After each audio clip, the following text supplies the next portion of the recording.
Yeah. Ready? Take it ready. Hang on. No. Okay.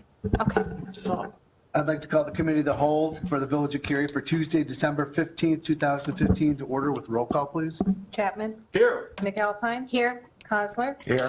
Cavelli. Here. Kraus. Here. Please join me in the Pledge of Allegiance.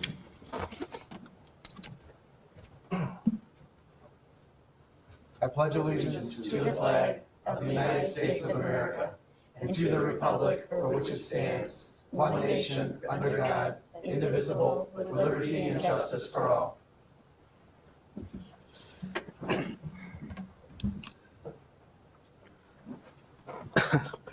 We have nobody present for public comment, so I'm assuming we're going to open and close public comment.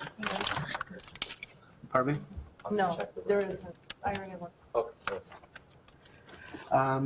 Moving forward for consideration of the November 19th, 2015 special board meeting minutes as amended.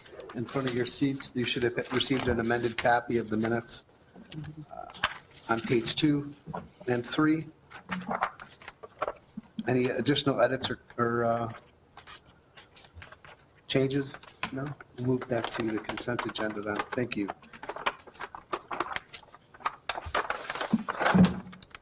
Consideration of the December 1st, 2015 Village Board meeting minutes. I had a change on page 4 of 9. Just up at the top, it states, it's talking about the billboard agreement. And it just says trustee Kraus stated his opposition to changing the agreement under, and I'm not sure what exactly that's referring to. I'd like it just to reflect that I was opposed to changing the agreement in the first place. Right. Very good. Just changing the agreement. period. Yeah. That'd be okay? Undoing the agreement or whatever, yeah, that Mayor Lamal had put in place. Okay, as amended, page 4. May I make a ask on that? Could it be trustee Kraus stated his opposition to an extended agreement? That'd be fine.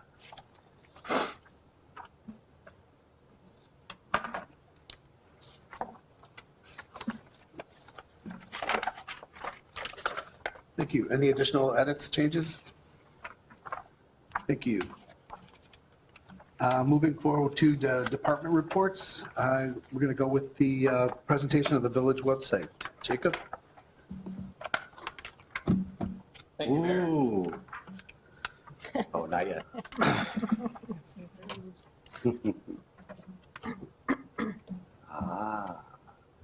I feel like I should have a curtain here to Yeah. veil the new website. So before you is the updated village website. We're in the final stages here of completing the update. We're looking to go live with the website here later this week. We've been working with Civic Plus regarding the design, and all the content here has been done in-house. Eric Morimoto, Sue Green, Nicole Collingborn, and myself had worked with Civic Plus in giving them some recommendations regarding where we wanted to go with the design of the website. And we wanted to, focus, somewhat on the history of Cary, but also showcase Cary. And we wanted this design to showcase everything that the village has to offer. We also wanted to make this website easy to navigate, where people would be able to get to the items they needed to get to and the important documents within one click, ideally. Sometimes there would be 2 clicks here for certain documents. A lot of the content, while the majority of the content has been managed in-house, and so that has been the time-consuming component of this, is updating all the content within the website. We've gone through, we've scrubbed it page by page, and we really haven't left any of the pages unturned here. Our staff has worked very hard in ensuring that all the content is updated. What we have found through the updating of the website is that some of this content hasn't been touched since the original website. When we went live in probably 2011, some of these pages. And so that's one of our goals, is to work towards to ensure that we have up-to-date and there's current content on the website at all times. So to walk you through some of the designs, the design and the component, the various components that are within the website, You see on the main page here, we've taken at the top the Cary logo, and this has kind of been modeled after, you can see here our pump house downtown Cary. And so that's kind of our inspiration for the design. And on the top, there is some some vertical wood paneling that's translucent, lets in the various pictures. So on the main page here, we have multiple pictures. Here's one of the Main Street Fest. This was recently here at the Mary Cary Parade. You can stop me at any time if you have any questions. Here's another picture of the downtown showcasing the Metro train. This was an image that was submitted by a resident here in town. I believe this is over at Main Street Prairie, but this helps to showcase some of the recreation opportunities that the village has to offer. And we found that to be very important, is to highlight all the recreation opportunities that we have here in the village of Cary. I think we forget about how much recreation is here, and so you'll see that in other examples that I have here at the website. And that goes back to the initial page. There are some additional pictures here, not going through every one, but I'll kind of start and work through the website. Various tabs. The first tab here is the government website. A lot of the content here is similar to what we have on the existing website.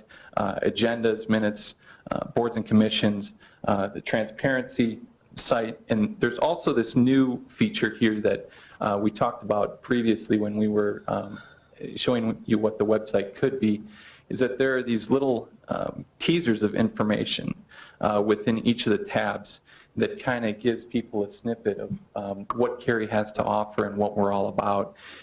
Within the department page, that's pretty consistent with what you see now, but we're introducing some information regarding the outdoor amenities that the village has to offer. Within the doing business, talk about available property here, just a quick snippet. Within the village connection, again, a lot of the information is consistent with the current website. It's just been updated. We have added some pages such as the local running and biking events so that people have an idea of what's going on in the community. And here you see a picture of the Cary Main Street Fest. And then the How Do I, we have an image here highlighting our quality of life. So staying on the main page, the toolbar here on the left has all the departments. As you scroll down the page, that stays so that the user can see that and access the department information wherever they are at the page. Here, and you kind of got a cut off version, but what the user's generally going to see, it is going to include those icons on the front page. So you will see those icons even though they're cut off on your screen there. The icons here on the first page are items that we thought were of significant importance. And that would be the village code, payments, parking, our request center, which we talked about here recently at a committee of the whole meeting, recreation and FAQs. The village code and the payments page are pretty similar to what they have been in the past. The parking page has been one that has been modified here pretty significantly, talking about the downtown and commuter parking options, handicap, on-street parking, overnight parking, and winter parking restrictions. So this is information that we felt is important because it's not only useful for our residents, but it's also useful for the guests. People that come into Cary, if they want to be in downtown, where can they park? If they use the commuter lots, what are the hours? How long can they park there? I mentioned it earlier, but recreation, that was something the website design committee, thought was of significant importance. You don't realize how much available space there is here for recreation, not only within the village, but just on our boundaries. We have the conservation district, the park district, various lands too that the village owns here. So within this recreation page, we focused on pretty much any kind of recreation you can do outside. And you can see here the bicycling, canoeing, skiing, dog park, fishing, geocaching, golf, hiking, parks, field swimming. So there is kind of this overlap within other government agencies, but we feel that's important to the village. It's something that's offered to our residents, but also guests that come to the village of Cary. I skipped over the request center here, but as I mentioned before, this is similar to what we have presented previously, and so our new request center is working pretty well right now. Residents are able to submit the requests and they get information on the status of their request through email. They're also able to call the front counter, and our front counter staff is able to use this request center to enter the information so it quickly goes to the department or the individual that's responsible for the follow-up, and then that resident still gets that same information through an email if they'd like, as if they submitted it themselves via email. So going back to the main page,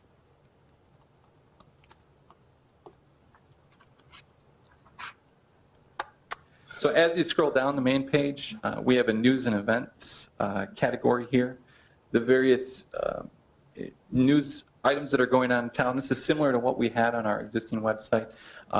Quick snippets of information. If someone wants more information, they're able to click on the read on section. With our new feature now is that we've been able to add pictures or infographics. So it kind of gives the user a little taste instead of reading of what it's about. And so we're excited about that. The calendar section, here again, it's kind of what you expect with the calendar, but any kind of meetings or events that are going on in town. And then the helpful links to, again, this is something here that helps to advertise everything that's going on in the village, advertise some of our contacts for local government partners as well. Continuing down on the main page, then finally, this is where we have information that's able to be changed out. And we selected at first the village board meetings, being able to view the meetings where people have access to that on the front page. Obviously, we can move some things around if we'd like, but we think this is information that people want to access pretty quickly and have it be accessible for our residents. And so that's why we put it on a main feature page. The other items that we have, the history of the village of Cary and the winter parking restrictions, those are more of, can be used for current topics of what's going on in town. So I see that these are options that can be changed out frequently. If we get, for example, say close to the Cary Main Street Fest, we could have, an icon for the Main Street Fest, click on, information, informational link to get more specifics about the event. So these are more or less things that we feel will be changed out, except for the view the meeting. So that is primarily the front page of the website. And quickly I'll kind of go into our department pages here and just give you a little taste of the department pages.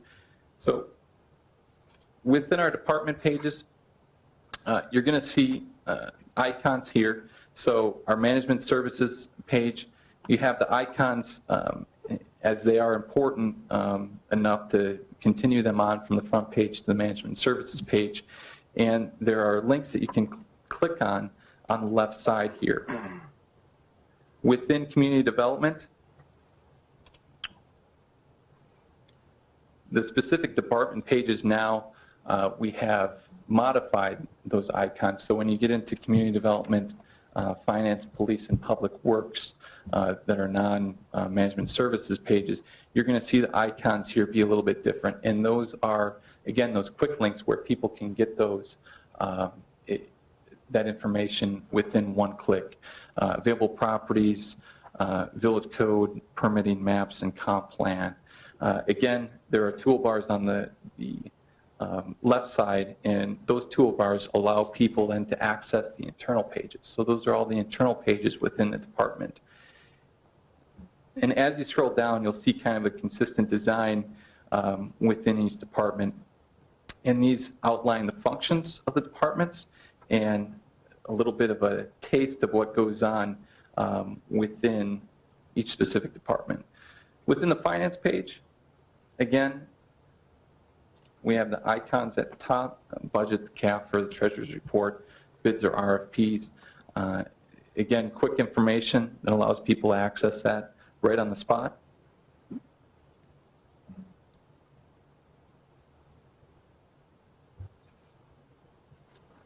And then the police page, here again, you're going to see it, not to go through all the icons again, but that overview of the department and the department functions.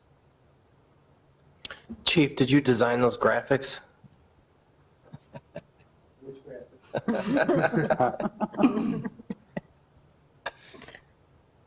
And then finally, the public works page here too. So specific icons and some information rather specific about all of the department functions here.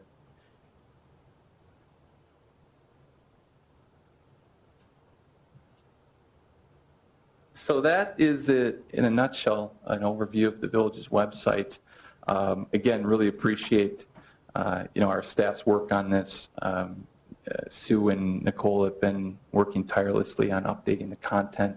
There's a lot of information for them to go through, and Eric too, and assisting with the reviews. We worked well together. We had a lot of revisions that were done here, so it was quite the process, not only from the design component, but also going through all the content. It was really something from where we started and how this thing kind of morphed, because we didn't always agree with each other's ideas, but we were able to come on a consensus of what was the best here for the Village of Cary. And I think we've come up with a product that we're happy about, and we hope you are too. So I'd be happy to answer any questions that you have. Questions? It's the best new website I've seen all day. Bar none. What a difference, what a That's striking great. difference. Very nice. I think it's so much more information that's actually more visually pleasing. The picture with the kids on top of the roof, though, that was kind of disturbing, Yeah. because we hadn't seen that before. I didn't see that one. It's on Main Street. Main Okay, Street. thank you. Photoshop, please. Yeah. Jake, so do these photos, do they stream and flick across on the page, or how does it work in terms of the site itself? Good question. These photos, they stay consistent. So there isn't any moving of the photos. When you click, so if you would leave this page and you want to go back to the main page, you click on the Cary icon, that's when the photos change. So when you log into the website for the first time, you're probably going to see a different photo than you did previously. But there isn't any kind of flipping of the pictures. We kind of found that a little bit distracting with the previous website, so this is going to be a constant picture. Maybe switch it with the seasons or something. Yeah, we absolutely. We can have some pictures for the winter season, some pictures for the summer. It just comes down to kind of a priority and a time standpoint to here. We don't have a specific marketing department or communications department to maintain the website, and so it's sometimes it's all hands on deck with getting the information up to date. But like I said at the outset, we're going to strive to ensure that everything is up to date and that everything is current with what's going on in the town. When do you plan on launching this? We're shooting for Thursday afternoon. Oh, right before Star Wars. You guys did a great job. Yeah. That's Seriously, It's great, and it's very user-friendly, and residents going to be able to come and get a lot of information very easily. Yeah. That's what we hope. I think We're going it's to put great. this out on the Cary News Weekly. Yep, and that's another thing that we've got to update too, because if you recall the Cary News Weekly, we've got the banner from the old website on the top, and so we'll have to give that a quick refresh here Refreshed. and let everyone know what's going on. Yeah, spread the word. Let everybody know. 2015. It's good. Excellent job, guys. Thank you very much. Thanks. Thank Thanks. you. I have an additional item here because I need to add some time. Go right ahead. One non-agendized item that's come up here in the last day or two. Been in some conversation with the city of Crystal Lake as we continue to look for opportunities to coordinate work on village contracts. One of the issues the chief and I have had for some time has been crossing guard services for the village of Cary. You may have heard us at a variety of meetings and through the Cary News Weekly, recruiting crossing guards for pretty much the better part of the last 2 years. We've had lack of consistency with staffing for some time and have spent an inordinate number of police hours filling shifts with sergeants and officers, and you can understand what that costs. We have limped along for a while, and as we did research on the issue with some encouragement from District 26, we looked at a private model that in June and July of 2015, two larger communities in the suburbs had headed to request for proposals for private services for crossing guards. There is a market of a couple of bidders in the Chicago area through the municipal partnering work we did. Come to find the city of Crystal Lake was one of the two towns that bid for their city with, I think it's District 47, the elementary district. And they have, of the two contracts we reviewed that exist for suburbs, they have a rate that's about half of what we saw from the other community. Just in ballpark terms, they have a rate of about $15.98 per hour for crossing guard service, which isn't far off from where we're paying today with a lack of interest. The other aspect of the contract, which I'll touch on in a minute, is their specification has a private security component for special events or other community 4th of July events, things for traffic control potentially, those sorts of things where they have a call-up provision where they can ask for additional officer services actually it'd be private services to help staff those events in lieu of paying overtime rate, which we would have to certainly look at from the standpoint of our labor contract. But so when we got upon this, we have had some preliminary conversations with Crystal Lake. They still would have to agree to work with us. There'd have to potentially be an intergovernmental agreement to potentially open their contract. So I've reached out to the service provider. They completed a complete bidding process for their city, which obviously has a much higher scale of work than what we do in terms of the number of crossings. And so they have an economy of scale within themselves. In working with Superintendent Brian Coleman from District 26, he reached out to the superintendent of District 47, who has been using the service model for now 6 months and had high reports, high service level reports on Andy Frayne service. And so that's a positive. And so I would like to ask for your agreement in my continuing to pursue this with the chief. We, through the advice of our village attorney, Adam Simon, there's provisions in state law where we can open a contract like this up. And we're still studying the details as it relates to the rate. I'm presuming it has to be the same rate as what the bidding community had for it to be extended to a neighboring community, which Cary would be. But it appears that if there's agreement by the Crystal Lake City Council to approve potentially a routine IGA through their process, that we can then open formal discussions with Andy Frayne and proceed possibly as soon as staffing in January, February, which would be very positive for the village. In our experience over time, beyond just this blip in the radar where we've had, for financial reasons or whatever, our rate isn't high enough to get the service level that we'd like. Obviously, the work is in mornings and afternoons. There's a gap. It's not consistent work for a certain number of hours, so not everybody can do that. The other beauty of the model is that all the liability goes to private. The liability through the service agreement becomes a private responsibility as opposed to what is currently a village responsibility. And as you can understand, because of the type of work that it is with children, those sorts of things, there's significant background checking provisions in the service model and protections from a liability standpoint that we quite honestly don't have today by handling it with a part-time model.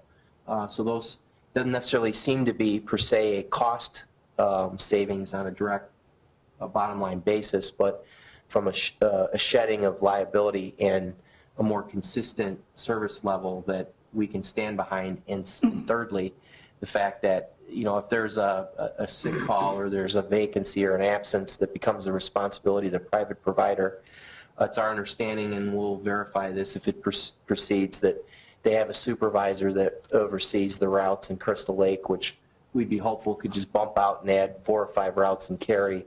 And so there could be some economies for City of Crystal Lake as well when they have a 5-year deal with a 1-year reopener. They're testing it this first year, and they have a 4-year extension on the table. And so by bringing our base of work onto it, it's conceivable it would help them manage those cost increases in the out years of their 4-year deal if they decide to offer it. So there could be some reasonable reasons for why Crystal Lake would be interested in it. So we're heading down that path by finding it, but by also by demand. I mean, this has been really an open issue for us for quite some time. So wanted to take any feedback. Certainly, you'd be approving an agreement at a board level after, if this continued to proceed down the path, likely after City of Crystal Lake, if they were willing to consider, which they haven't agreed to yet, would be willing to reconsider reopener. So wanted to take any feedback on that.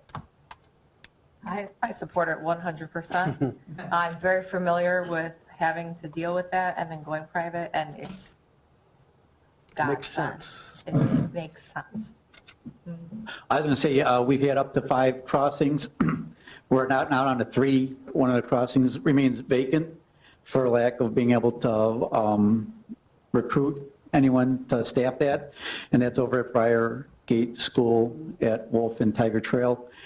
But I think the other part of this is it gives the school district some flexibility if they want to add crossings and they're interested in, you know, paying for it. Last year, we added a crossing at First and Three Oaks for a period of time because the school district requested that.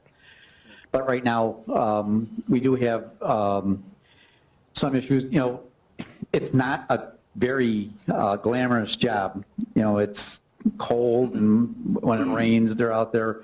So, you know, it's hard to recruit people to do this, number one. But I think that the biggest part of this is that it makes it somebody else's concern as it relates to administration of it. I think that it's a good model. And from what I've been, you know, able to gather, that the City of Crystal Lake is pretty happy with it so far. Any other questions? I think it's a great idea also. I think it is too. I know I work at Briargate, and we haven't had a crossing guard there all year, and we're always looking for somebody to work it. How would the funding mechanism work? Would it stay the same in terms of what our portion is to the District 26, their contribution? Well, I'll tell you what it is now. I'm not sure what it is currently. Yeah, they pay us about $12,000 a year flat Okay. for what we have, and we're going into it with the not necessarily a cost savings viewpoint, but just a service level protection. But I mean, certainly as the chief said, if they want to expand it beyond current scope, I mean, it provides options that are scalable that the board could talk to the district about. They just flat out want service, and it's been hard on them. It's been hard on us. So what I see from my conversations with the superintendent is just an openness to continue to work with us. This will be perceived to be, I think, a big win for them. And from a cost sharing standpoint, I believe fully that they'll be fair with the village board. But I think just getting this checked off first will be helpful. And I'm very optimistic that they'll continue to work with us as they have on the costs. Thank you. The next item for update is briefly on the, we won't go into great detail here, but there will be an update, I expect, in January on the Fraternal Order of Police agreement. We had some thought that that might be before you on your agenda tonight, but I expect it most likely in January. We're going through some fine print type issues, and we'll be back to you in January for that in case you have any questions. So I'll turn it over to department head reports next, and then I've got something to pull up at the end. The other way around. I've provided some information in your packets for tonight. These are statistical information for November. Again, it's a trend that we've been seeing all year, that the driving while license, no valid driver's license, some Liquor Act violations and DUI arrests have increased since the same time in 2014. I've provided some information as it relates to business checks, subdivision checks, and miles traveled. There was a significant increase in miles traveled this month. One of the reasons for this may be because we have a new police officer that was just released from FTO, from field training, and he's on his own, and it might account for some of that increase as it relates to the miles traveled. The crash data, what's important about the crash data to me, and again, sometimes there's no explaining it, is that there's a reduction in traffic crashes of 6.4% from last year. I don't know if you can blame it on the weather. I don't know if it's better engineering, but that's what we're seeing right now. And year-to-date, we've seen an increased incidence of burglary, criminal damage to property, identity theft, and deceptive practices. But for the month of November, we saw a decrease in burglaries and thefts as they were reported compared to November 2014. A couple other things to keep in mind is we've been down we're down 3 patrol officers in practice. Right now, we have 2 that are out on FMLA, and 1 is going to graduate from the basic law enforcement training on Friday. So he'll be going into field training, and he'll be undergoing 12 weeks of training, so he'll be available sometime in April for solo patrol. So I'm enthusiastic about, or optimistic, I'm going to say optimistic about potentially getting up to full staff. You've seen some of the impact of that as it relates to overtime and things of that nature that we've been using a lot lately. The other thing is that we had a very interesting incident that occurred at 2 of the daycare centers this week. There were burglary of motor vehicles, and it's kind of a variation on the theme where the offender would watch the parking lot when the subject would leave their vehicle, enter the vehicle. And they've targeted daycares because in some instances, people are preoccupied, and you don't bring your valuables in with you. You're bringing in your child to transfer custody, to leave. And we experienced 2 burglaries of motor vehicles, different parts of town. What was interesting about this is that, number 1, we recovered a number of items in Fox River Grove. The offender dumped them in a business garbage can or garbage dumpster. But right before I came down here, I received a track flyer, which is a mechanism that we exchange information with other police departments. And Deerfield had made an arrest for these type of burglaries, and one of the subjects had some of the items that were taken in the carry burglaries in their possession. So I'm pretty excited about that, number 1, and I have to say kudos to Deerfield for good work. And a good friend, Chief John Sliosis, I sent him an email, and he just said he's trying to make me look good. So, but other than that, I mean, that was just an anecdotal thing in terms of some good police work that occurred this week. Great. Any questions? And when will the racial profiling information for 2015 be available? That doesn't occur, that's the Department of Transportation. We submit that every month. And you can go to the Department of Transportation website, and it's historic. So they have the 2014 data there. We submit that, and they do an analysis, and it generally comes out somewhere in March, April Okay. for the analysis. But if you go to the Department of Transportation website, it's the traffic stop study. Just use that as the search term, and I'll bring you right there, and you can see all of Illinois. And you can compare our statistics to, McHenry County. You can compare our statistics to the state of Illinois. Okay, thanks, Chief. Huh? Thank you, Chief. Eric, what do you have for us? Thank you, Mayor. If you haven't been by Sunset and Crest lately, you'll probably notice it looks a little bit different. Yeah, a little more different, actually. The contractor is in the midst of finishing up the demo on that third property, so they're removing the foundation and the debris at this point, and they'll start up the final grading and restoration. So they're hoping, weather permitting, they should be finished towards the end of this week. So that'll end that phase of the project. Concurrently with that, we're still in the process of reviewing the stormwater management facility design. Upon our final review, we'll submit it to IEMA and FEMA for concurrence. And once that occurs, we'll be able to get the requests for bids out for that grading project for next year to wrap up the last stage of the FEMA mitigation project. As Chris mentioned, we're still in the process of recruiting and spreading the word on the benefits of joint bidding, especially through MPI. So we're continuing to meet at the grassroots level with various public works departments and village engineers in McHenry County, trying to establish that local base for some of these joint bids for the next fiscal year. So far, there's been some good interest, and we'll continue that marketing. Three Oaks Road, we have an update for that. The design for the improvement between Silver Lake Road and South Boston Bridge Road. The consultant's moving on with the design process and is tentatively planning our public meeting to occur on Tuesday, January 26th. So that's one of our off weeks in the board schedule. We're still finalizing that schedule, but just want to let you know that we're anticipating a January timeline for that. So we'll invite the public to review the plans and provide feedback for that process. Eric, is that what we voted on, that it's just mainly for the design phase that we're doing right now? Or what in terms of from Silver Lake to Rossins Bridge, we're just putting together plans for what might happen in the future? Is that what's going on? Yeah, we're preparing phase 1 and phase 2 engineering design, so that it'll be one of those shovel-ready projects. We're That if in there the is funding available or something, then we can submit it? Okay. Yeah, precisely. We're on the multi-year B list for the surface transportation program. I believe there's only one project above us in that line. So that could be a track for about $1.5 million federal funding, if we can get into that list. But this will enable us to be and position us to be ready for that.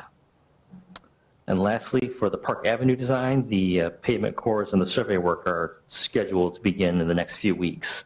And on top of that, with the contractor mobilized, we'll also do some additional pavement cores in the downtown area that'll aid in our maintenance work for future designs in downtown parking lots and streets.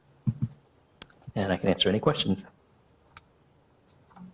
Thank you. Jacob, anything else? No, sir. Brian?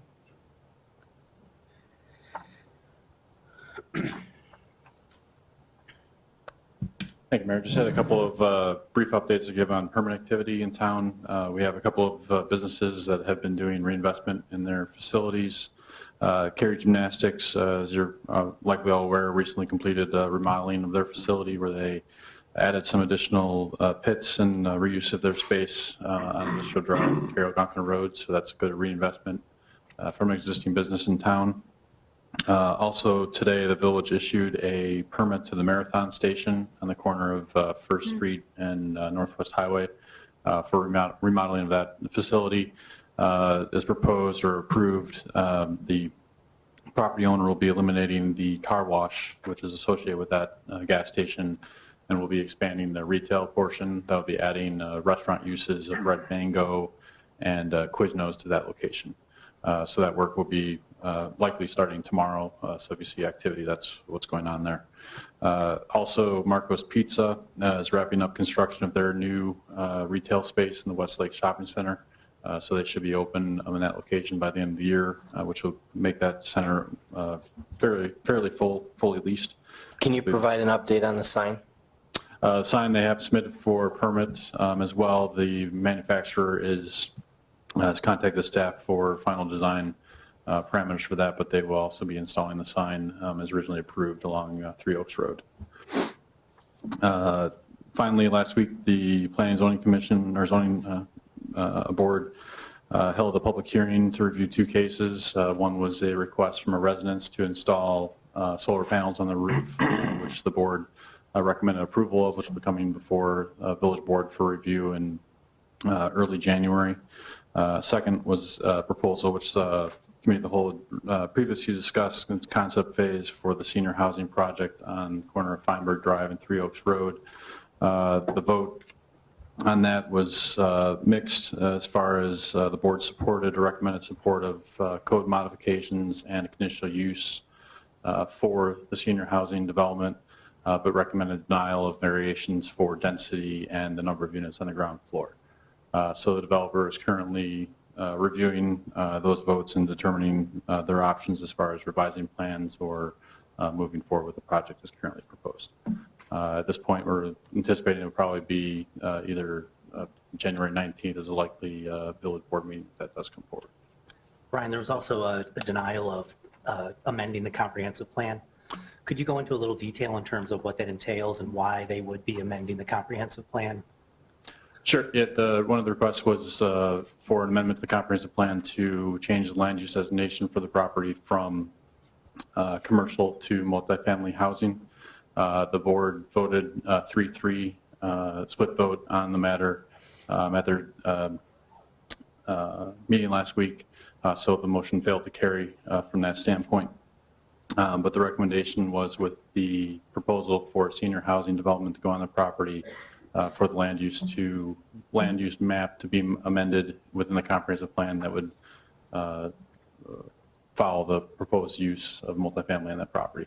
But the zoning board at the hearing voted 3-3 to not recommend approval of that modification. Have we voted on anything like that in the past in terms of amending the comprehensive plan? Yes. Could you Yeah. give me some examples? Yeah, from most recently, the Garden Place Apartments project that modified the plan as far as comprehensive plan land use designation that was on that property for manufacturing to multifamily housing. What project was it? Which one? Garden Place Apartments. Okay. Yeah. But we voted on that though before we had the comprehensive plan. That's Before the current comprehensive That's right. plan, yes. There are previous comprehensive plan updates that I've seen examples of where properties have changed the land use classification as part of a development proposal. Examples I can't remember off the top of my head, but it's generally a good planning practice to have the two, your comprehensive plan land use map in agreement with your zoning ordinances regulations for a property. So that's why the recommendation and request was presented in that case. Thank you. Any other questions? Thank you, Brian. I have a number of extra items. Sure, go right ahead. Thank you, Mayor. I have a number of extra items that I wanted to capture here. Couple updates on behalf of Mary, who's not with us tonight. Michael Ducharme will be with us at board for the property tax discussion. Number one, state update. I sent you an email today and last week. We're starting to see trailing in payments to the Village of Cary that have been owed by the state. I think the Sunset Crest payment that you saw last week, there's like $320,000 that was coming regardless, but that came in last week and was deposited as a reimbursement to the village. And then this week we received multiple MFT payments that have been in arrears for some time. And I want to take these one by one because each one's different from a budgetary standpoint. Back in March of 2015, when we had our budget workshop, the board made a specific decision to spend down the balance in the road construction fund for this year's program, which was, in my opinion, it was recommended and a solid decision by the board. That money had been set aside for roads. We had, an ordinate program for this year, and that work is now done. We did not spend MFT money this year, also because we expected that MFT would be held back at some point, and it was. And so some communities, including Palatine, most closely, I think, that I'm aware of, had holdbacks on their road program because of the MFT lag. We didn't because we had used that other approach. But now the MFT funds are coming back, at least for now, until something changes at the state again. So we're putting that in our balance, that'll be looked at by us here before we bring recommendations to you for the CIP, Capital Improvement Program, for next year. We're certainly targeting the park improvement, Park Avenue improvement, and whether we'll recommend MFT funds or not, we'll see. But those are building in a balance that we can use for, allowed state approved projects that there's a list of that we can do. So it's good news that those funds are coming in. The gaming funds from video gaming, board had passed an agreement for, I think, 5 or 6 establishments to have gaming machines. I think that revenue flow in per year is about $50,000 to $60,000 a year in actual revenue to the village. Obviously, the state receives a lot of that. Above and beyond that, we received a payment for about 5 months of arreared payments, like $23,000, which is good news as well. And then some other use taxes came in. And I want to say this on the record from behalf of the McHenry County Council of Governments as well as the Northwest Municipal Conference. State Senator Marty Moylan, who represents a good part of some of the Northwest suburbs, including a number of the Northwest Municipal Conference communities, he led the bill in Springfield that helped free up these revenues, including about $50,000 to $60,000 of revenue for our dispatch center in Crystal Lake that was held up in 911 funds.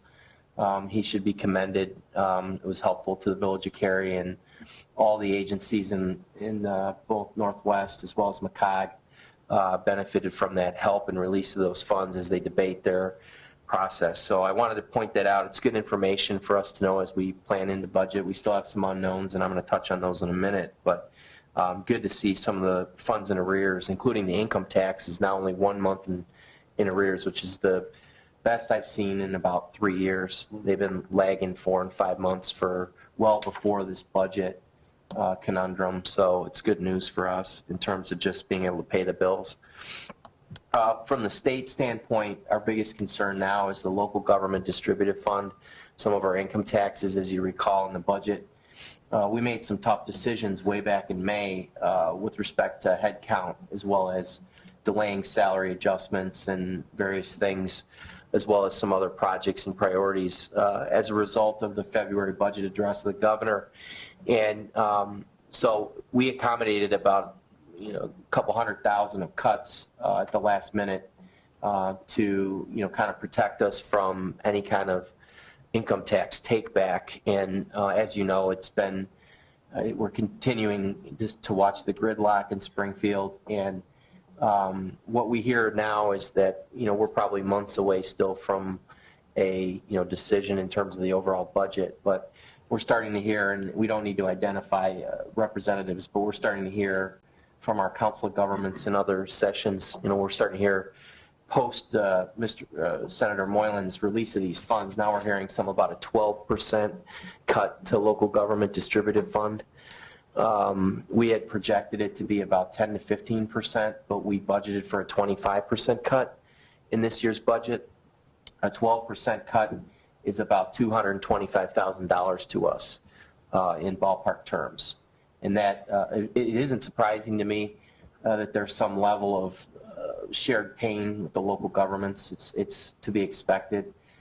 As far back as when I attended a conference in Peoria in February, when we were talking to some of the state, officials and the like that presented, we were hearing somewhere between 10 and 15%.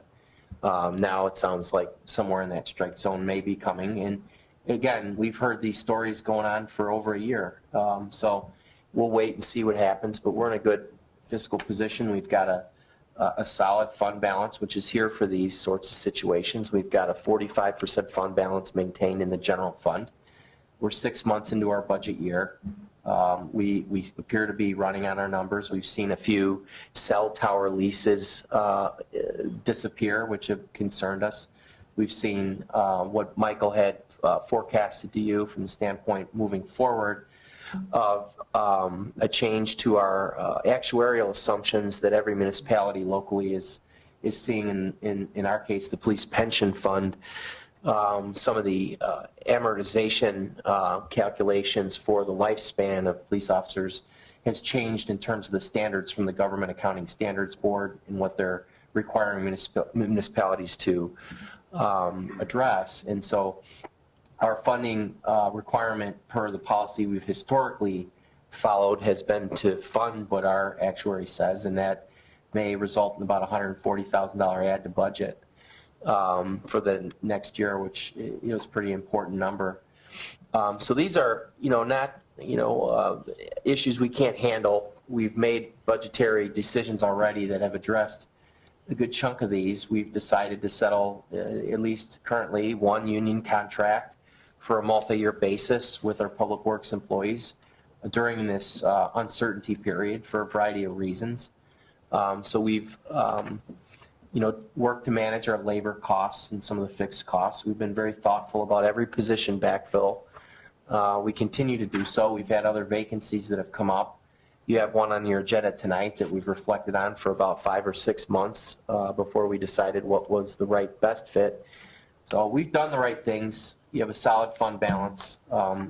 It's not doom and gloom. I mean, certainly some level of cuts from the state have been forecasted for some time, and we've been planning for it. So any questions about the state legislation or any follow-up from me? I mean, what my action plan is over the January, December period into the first part of the year is typically we have a lot of these council of governments meetings and things where we'll stay updated. I mean, there's no reason to go to Springfield really until things break. I mean, it's just not productive for municipal officials to be down there at all. We'll certainly participate in our McHenry County Council of Governments days and Northwest days, which they ask us to because we are a non-home rule town, and we bring diversity to that group, especially at Northwest. There's a lot of what I classify as heavy hitter home rule towns, but the non-home rule towns are not well represented there, and we get a lot of access when we participate in that. So we'll continue to do that, but right now it's kind of sit and wait and watch. So any questions about that from a budget standpoint or anything else? Chris, I don't have any questions about that specific thing, but I think I read a little while ago that the IMRF fund, that they were selling some properties or something like that and getting some of that money back. Can we have a little update on where that's at? You bet. That would be the IMET fund, which has been for a number of suburbs, including a Cary for some time, an investment mechanism for our static funds that we need to hold on hand.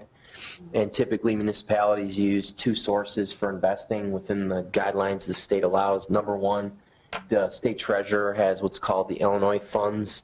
It's a money market account for local governments. We've used that heavily. But a large number, 260 government units in the state used IMET as well, Cary did as well. And we've had about 160,000 tied up in litigation that's gone on. We briefed the board a number of times, and we've been asked about it publicly. That was how much was basically frozen in our assets. I made the decision shortly thereafter. I pulled everything out immediately as a mechanism that the board approved, and I put it in Illinois funds, and we've since reinvested those in other local banks that the board approved agreements for as a way to spread that balance. But from the standpoint of IMET, yes, there's been a number of the hotels that have been sold. They've seized the assets, and they've got a third-party firm that's collecting as much of the proceeds as can be from the sale of those seized assets. The last update that I had was we may see a 40 to 60% return rate on that 160. So we're probably going to be upside down about 80,000 by the end of it, based on the current projections. We looked at the time earlier this year in January and February, the board considered joining litigation through our partnering initiative with a number of suburbs. We were approached about joining basically a class action lawsuit, and we chose not to pursue that. We decided to let the process play out after we reviewed our options. So I think that was a good move. It's unfortunate that there will be a loss of assets. That's never a good situation. I think that municipalities have learned a lot from a belt and suspender standpoint. On this, it was a fraud case, and so that's my answer. And do we have insurance to cover any of that? No, we verified that with our intergovernmental risk management agency, and they denied the claim. Okay, thanks. Sure. The other updates that I had for Mary Ventrella were, she's in the process, our 3-year auditing agreement expired with McGladrey. You recall McGladrey came to present to us their annual audit in October. That was completed. That was the end of a 3-year deal. We had 2 optional 1-year extensions. We chose to go out to bid. So we're going out to bid right now with Lake Forest and Vernon Hills. And Mary is wrote the specification with the finance directors from those towns.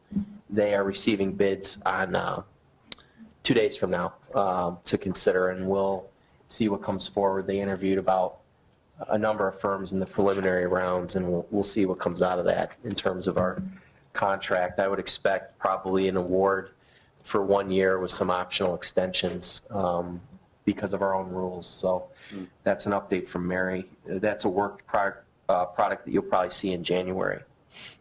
And then I wanted to touch on the Economic Development Task Force, and I can touch on it at board too if you'd like me to, just for the record. We continue to receive applications. I extended the deadline for candidates. I know we've had some asks, and through the holidays, staff will work, informally to put together the kind of work plan and guidelines for this task force in draft form. So in January, we can consider it when decisions get made about this as a body. But the good news is we have some solid candidates coming in now, and I'm optimistic for a few more here in December. And, we'll, in my working with you one-on-one, talk about how to complete that process and then formalize kind of a work plan, et cetera. But I'm optimistic based on what I've seen come in. I think it was a good move to extend the deadline. Obviously, during Thanksgiving, holidays, Christmas, et cetera, people are balance it out, their responsibilities. But I think we'll have some good volunteers that will come forward through this process that might help them become candidates for other things, which I think is always good in the community. So that's where we're at with that. Any questions on the ED task force? It's kind of a work in progress during the holidays for me and Jake and Brian. That was just on my list too to talk about too, because I saw in the paper we had there was the article and it said that I forget what it said, the objectives and the goals of this committee would be worked out at a later date. And I just feel like we're putting the cart before the horse. I think we ought to know what the goals and the objectives are of this committee before we start asking people to be members of the committee. Okay. I don't know what the goal of this committee is. I mean, why are we creating it is my basic question. I know you asked that at the last Yeah. meeting. Mm-hmm. And I'm just not sure what the real purpose of this committee is. I have some real reservations about what's going on here. Okay. If there's no other comments on that, the only other item I had, you saw under my report on Village Board, I have the community grant program, and there's an aspect of that Attorney Simon, who's typically here present at Village Board, should be present for in case we get way into the details of legalities. But I didn't know if the board wanted to make a dent in the discussion now and then continue that at Village Board or not. That's up to you. We have, for the holiday season, we have some coffee and pastries for the public, et cetera, here for tonight. We can adjourn to that as well. So it's truly up to you if you'd like to spend a half hour on more business or move on and take a break. Actually, that was on my, is this the facade grant that you're talking about? No, I think it's the community grant. Oh, okay. I had a question for Brian about the facade grant, but then can we go back then to the community grant? Yeah. Okay. I just was wondering, in the facade grants that we offer, are there timelines in terms of how long a business has to be in the community before, we say, or do we have any clawback? I know I'd heard that at one of the other meetings, any kind of a clawback if the business leaves before like a year or so. Yeah, there's nothing. We don't have anything No, in there's that? nothing within our Okay. agreement No to that recapture. effect. A recapture agreement? Yeah, anything like that? Okay. That might be something we want to look into adding to that agreement in the future in terms of what we offer people and then the length of time that they would stay in the community. Sure. I had a few other things though too that I wouldn't mind having a Yeah, go discussion ahead. We about. can do the grant program at the board. That's Okay. fine. I just wanted to have a little discussion about the Christmas tree lights downtown in terms of what people think about them. Yeah. What the opinion is, the consensus on the board or whatever we're looking for. I've had some comments, positive and negative. I know it's a big change from what we've had in the past, so it's like, wow, okay, this is different than what we've had. Personally, I'm not I don't have a problem with it. I think it looks pretty good. The daytime, they look like white lights, but at night, they look blue. They're kind of neon blue almost, very, very bright. But I think I like it. I don't have a problem with it. I did like the old way better of having the trees wrapped with the white lights. I like that look a little bit better than what we currently have. And one other thing too would be Spring Street and then Cary Street. I've heard some comments about those not being lit up, and that's part of the downtown too. So that might be something that we look at, trying to light in the future. I'm not sure if we did in the past. I think we did Cary Street in the past with the white ones and that. Yeah, that's actually in our plan with going to LED and not wrapping the trees and allowing us to reuse the lights. We can buy them in phases. So our budget was cut this year for holiday decorations, so we get the first phase done for West Main, and then this coming fiscal year, we'll buy additional for those other parts of downtown and complete the look. Okay. And I know I talked about in the past wanting like summertime lights and stuff to add ambiance to the downtown, and this isn't what we're considering for the summertime lighting of the trees downtown, is it? Correct. Okay. I'm looking to implement, or at least start that process with our sidewalk and streetscape design, which is about to start. So we'll give you some options to present some of those in line with the year-round lighting. One of which will be one of the suggestions you made about the uplighting, which I've got some good ideas and some options that we've researched. Okay. So those will be coming And soon. I'd like to see those before we actually go ahead and like do it or something. I'd like to see a little more before we do it. Oh, yeah, I have a committee, the whole presentation program into that Great. contract. Thanks, Eric. Sure. Anything else? Anybody have any feedback on the holiday lights? I like them, but I wish they were colored. Yeah, I think they look nice. I've seen both positive and negative, but I think they look nice. It's more affordable to run, Yeah, I like them. reusable. Do they have the ability to change color? Like, can you change the color of them, like to red or anything? Right now that we have down there? No, that's the color that it is. Okay. Work on that, Eric. Yes, they do. Yes. Anything else? Is there any other further discussion by the committee of the whole for any requested future items? I wouldn't mind having a discussion about solar panels. I know one of the things coming up in the January, when I was at the ZPA meeting, somebody came before us wanting to put solar panels on the roof, and that would be something that I wouldn't mind having in the village in terms of what we did with the metal roofs. I'm not sure how we changed metal roofs, but I'd like the same process for solar panels to be the same process that we have for metal roofs. It used to be kind of onerous to have a metal roof put on your house, but then I think we changed that a little bit, and I'd like to have the same process in terms of with the solar panels. I'd like to have a discussion about allowing solar The panels. solar panels and I guess more or less green technology, it's going to be something that when we do the update to the zoning code and our new UDO that we're working on the RFP here for, that'll be a part of it. So our consultant will look at those options and what can be permitted and what may need approval. Okay. I have something, and I'm not exactly sure how to describe it, but I'm going to do the best that I can. So I don't know if anybody saw, maybe Jeff, this was near and dear to your heart. The Tribune had an article on Sunday about park testing, a new type of tests that are out in the schools, and we did not rate very high, according to the math section of it. And my experience has been that school ratings have a direct correlation to home values, and the home values in Cary in our EAV, which is really what spurred all this in my mind as I was reading all the conversation about the levy stuff. The EAVs in town here since I've been on the board have gone down dramatically from where they were a number of years ago, primarily because of the recession, not because of anything the board did, but it is what it is. And I guess from an informational perspective, that was not real good to see Cary Grove listed where we were on that list. I would like to, have an understanding of what the schools are doing to address that, because I do think that there is a correlation between people's home values and school systems. And something that appears in the Chicago Tribune and was covered very extensively is not good. I completely agree with you on home values and a good school district. That's why I've always been a supporter of the school district and always wanted to, if there's a referendum being asked for by the school district, as long as I feel that it's really relevant and needed for the school district. I'm the first one to step up and say, we need to support this because it's important for the school district to be a good school district, to reflect the values of the properties that you have in your town. I didn't actually read the article that you read. It's sitting on my ottoman at home. I haven't gotten to the Tribune yet. Had a lot of other things to read too, but actually some good news out of District 26 is that we were ranked first in the county. We were third in math, I think, or third in language arts and first in math or something, but overall we were ranked first in the county.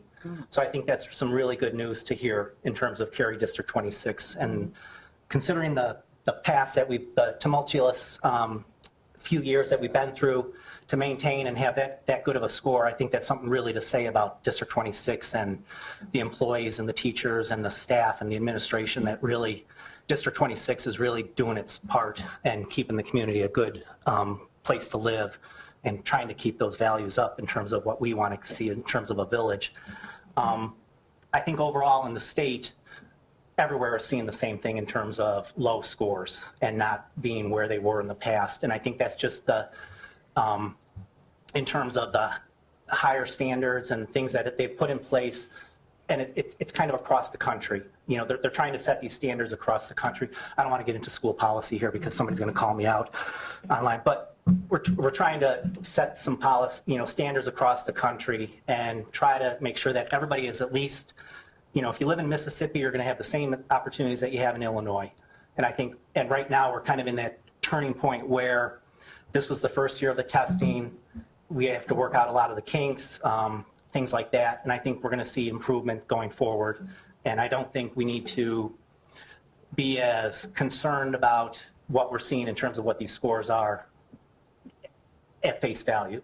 I think there's more behind it than what is being presented in the Tribune. Yeah. And that. I guess I would just add on to that, Jeff, that I understand we're two totally separate bodies. I get that.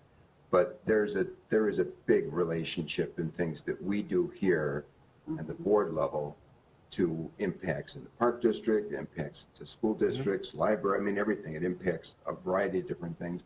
And likewise, things that happen in those different areas have an impact in our town as a whole. And I do think that, in a time that I've been on the board, we've had great relationships with every board, particularly I think the Park District Board has been, here to talk to us, probably more so than anybody else.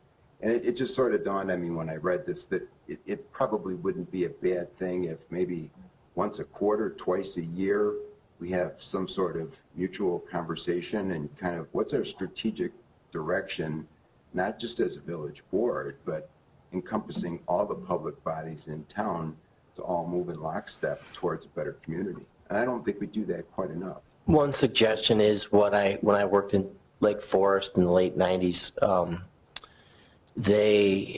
don't know if it was every month, but yeah, I think it was once a month. There was a guest speaker from a separate taxing body and or some of the village utilities that would come in for a 15 to 20 minute synopsis for the city council, just as an informational piece, including the school superintendents and the park district, ComEd, things like that. That's something we could do here if we shoehorned it into the agenda. And I could tell you that Superintendent Brian Coleman, I'm certain somebody from the high school, they jump on that. We asked Brad to come in and talk about a $20,000 expenditure. I think 20,000 is a pittance compared to what the budgets of the school district, the park district, library, all of those types of things. And I think we should have that. I think it would be informative. And, not everybody has kids in 26 or 155 or kids in any of them. Right.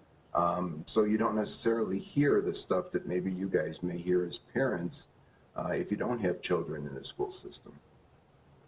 Just a thought. Okay, that's a good idea. Well, just to top up what you had said about the scores, I was involved in a couple conversations over the weekend. My wife is a teacher as well and was reviewing all of these particular scores. Take a look at the paper and look at how New Trier tracked out. We're equal with them.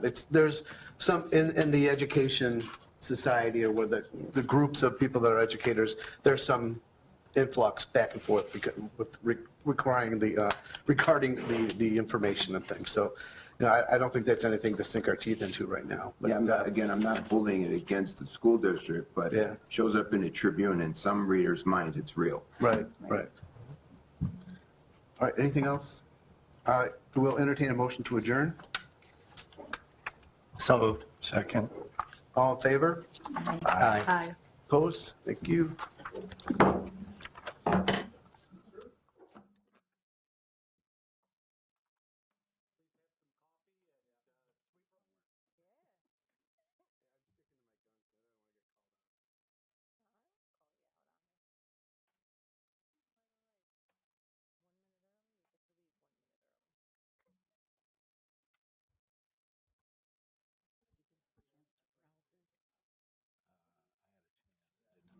Okay. You ready, Nance? I'm ready. No, Jake? I mean, I guess a little. I'd like to call the village board meeting for the Village of Cary for Tuesday, December 15th, 2015 to order with roll call, please. Dudek, Here. Kraus, Here. Cavelli. Here. McAlpine. Here. Osler, Here. Chapman. Here. Thank you. Would you join me in the Pledge of Allegiance?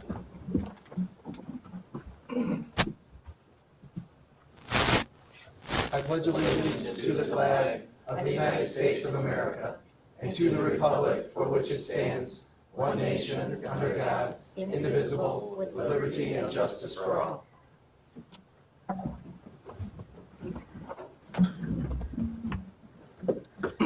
Thank you. We'll now move to the open forum where the public is invited to make an issue-oriented comment on any matter of public concern not otherwise on the agenda. We had nobody sign in. Is there anybody here in the audience who would like to speak to the village board? All right, we'll go ahead and close open forum.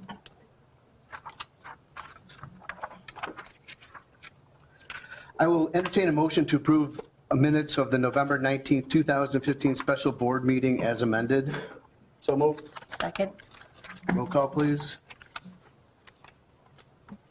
Chapman. Yes. McAlpine. Yes. Kraus, Yes. Dudek, Yes. Cavelli, Yes. Osler. Yes. Thank you. And I will entertain a motion to approve the minutes of the December 1st, 2015 village board meeting. So moved. Second. Roll call, please. Osler, Yes. McAlpine. Yes. Chapman, Yes. Cavelli, Yes. Dudek, Abstain. Kraus. Yes. Thank you. Moving ahead to the mayor's report, I have several things I want to comment on. But first and foremost, we have a presentation of our one-year pin to Mr. Fish, who has been with the Village of Cary for 1 year. If you'd like to come up to the front to get your village official pin. Very glamorous. We're everywhere I go. Come on over. We just want to say thank you very much. We're proud to have you as part of our Public Works staff, and I'm sure that Eric has some glowing comments to make about your performance, but that's for you. Pretty quick, huh? Thank you. No, I want to thank Scott for being with us for a full year now. He has definitely brought an exciting energy to our department. He's got a lot of great construction experience and is evolving into a great contract administrator. So he takes a lot of stress off of myself and Mark and Mike, and he's appreciated every day with everything he does. I hope to see many more years and many more pins.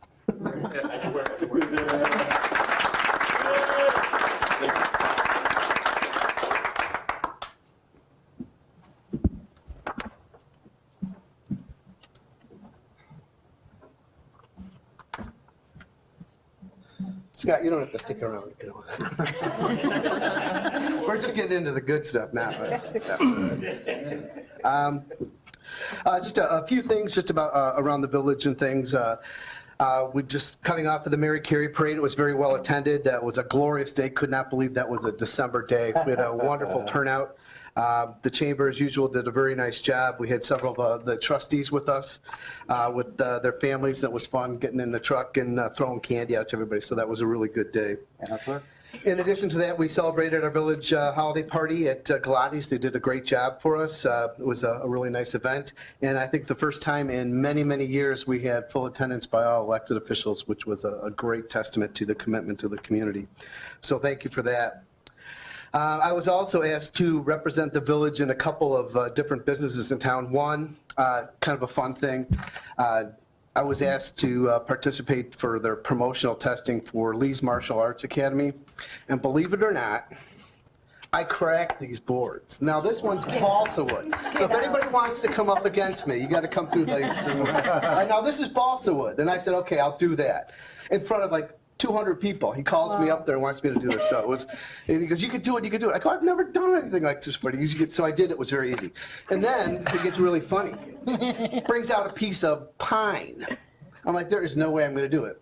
And sure enough, I did it. So Way to go, it Mom. can be done. Mind over matter. It was all done. It was a great event. It's just, you know what's cool about Come it in here is with that, black belts. you know, Public Works need help. We just demoed some buildings, but you can see my right heel does a good job. But you know what was I have never been involved in the martial arts. My kids always did soccer, baseball, and and golf and tennis and that. So I never was involved in that. It was really actually a very cool thing to participate in. Learning their 5 tenets of the Taekwondo was very cool. It's very structured and very respectful. It was the kids that were involved in this were so excited to be a part of this. And just, there were people from 4 years old up to 64, and they were all going through the program. And it was just a really neat thing. And to see this part of our community come together in this storefront over by Jewel, it was jam-packed with people, and it was a really good opportunity to be part of the community. Following on with that, as Brian touched earlier, Cary Gymnastics, I represented the village on their ribbon cutting. And there was hundreds and hundreds and hundreds and hundreds of people there. They have really done a spectacular job in expanding that location. I think I was in there many years ago, and it was just a really small kind of gymnastic thing. But now it's very professional looking. It's we've got the ground level trampolines that you can the springboard. I felt like when they called me up, I said, "Fuck, I needed to do a flip-flop round off or something because you're on that thing." It was really a neat thing. They had Star 105.5 was there. They had characters from Star Wars. The Frozen girl, what was her name? Elsa was there. I mean, these kids were just beaming. And then finally the great climactic end of it was Santa Claus came in at the end. So it was just a really kind of a great day to be part of Cary. It's, they're very into that. So that was really cool. Jeff Crofts and I attended the final meeting of the year for McCog at McHenry. It was a really nice event. That was a great, did you see the good picture, you and I? Yeah, I did. Yeah, you're good. Yeah, I like your I have it photograph. framed on my desk. But I have to tell you, in the conversations that I had while I was there, a number of mayors, administrators, and trustees came up to me and were very intrigued by our municipal partnering meeting that we had put on. And that was a good, it was nice to hear that, and to hear these other municipalities stepping up to be part of it from McHenry County was very cool. So that was good. And then finally, carrying on with Cary, today was the day when I went downtown for Cary Grove's performing the swing choir and a cappella, which my son is involved in. And I swear it was like Cary incarnate. I mean, we were at the Daily Center. This is like the 8th year I've been going down there. My son's a senior now, so we won't be doing it anymore. But hundreds and hundreds and hundreds of people from Cary just jam-packed this lobby. And it was really a really neat thing to see singing all the Christmas carols, and people were just coming in from everywhere looking, what is going on? It was just really cool to be part of Cary for that. And my final note to the day, I got a call from a very concerned citizen last week with regards to the state of Illinois, and that they're not sending out reminder cards for license plates renewals. So he was very upset about it. He's worried about our seniors because they won't look at the license plates, and he had told me that a senior was pulled over and cited for a license plate that was expired, and the officer told her, and it wasn't in Cary, the officer told her, because I know this would never happen in Cary, but the officer had told her that she needs to be aware of her license plates now because they're not sending out the reminders. Like me, I think like a lot of other people rely on that, but they're not doing it anymore. So pay attention to your license plates. I think that it's a good public service announcement, and I thought I would pass that along to all who are participating. And I told them that we would absolutely publicize this on our Cary News Weekly, on a periodic basis, so people are aware of that, because that's good to know, especially with the coming year when everybody else's license plates are being renewed, so. All righty. That's what I just said. Moving on to our consent agenda. I will entertain a motion to approve the consent agenda items. I'm going to pull one off because of a change. Consent agenda items 1, 2, and 4. Is there anybody else that wants 1, 2, or 4 removed? So moved. So, Did you second. make a motion? Yeah. So moved. Thank you. Roll call, please. Kraus, Yes. McAlpine, Yes. Chapman, Yes. Dudek, Yes. Kozler, Yes. Cavelli. Yes. Thank you. And I will entertain a motion to approve consent agenda item number 3 as amended. In front of you tonight, there was an amended ordinance that had some changes on it by council. I think the second to last page. So moved. Second. Roll call. Hang on.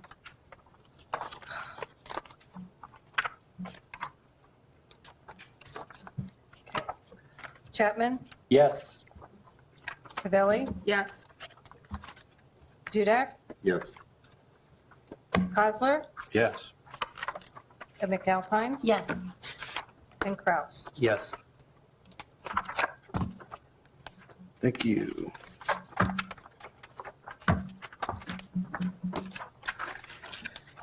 Moving to items for separate action.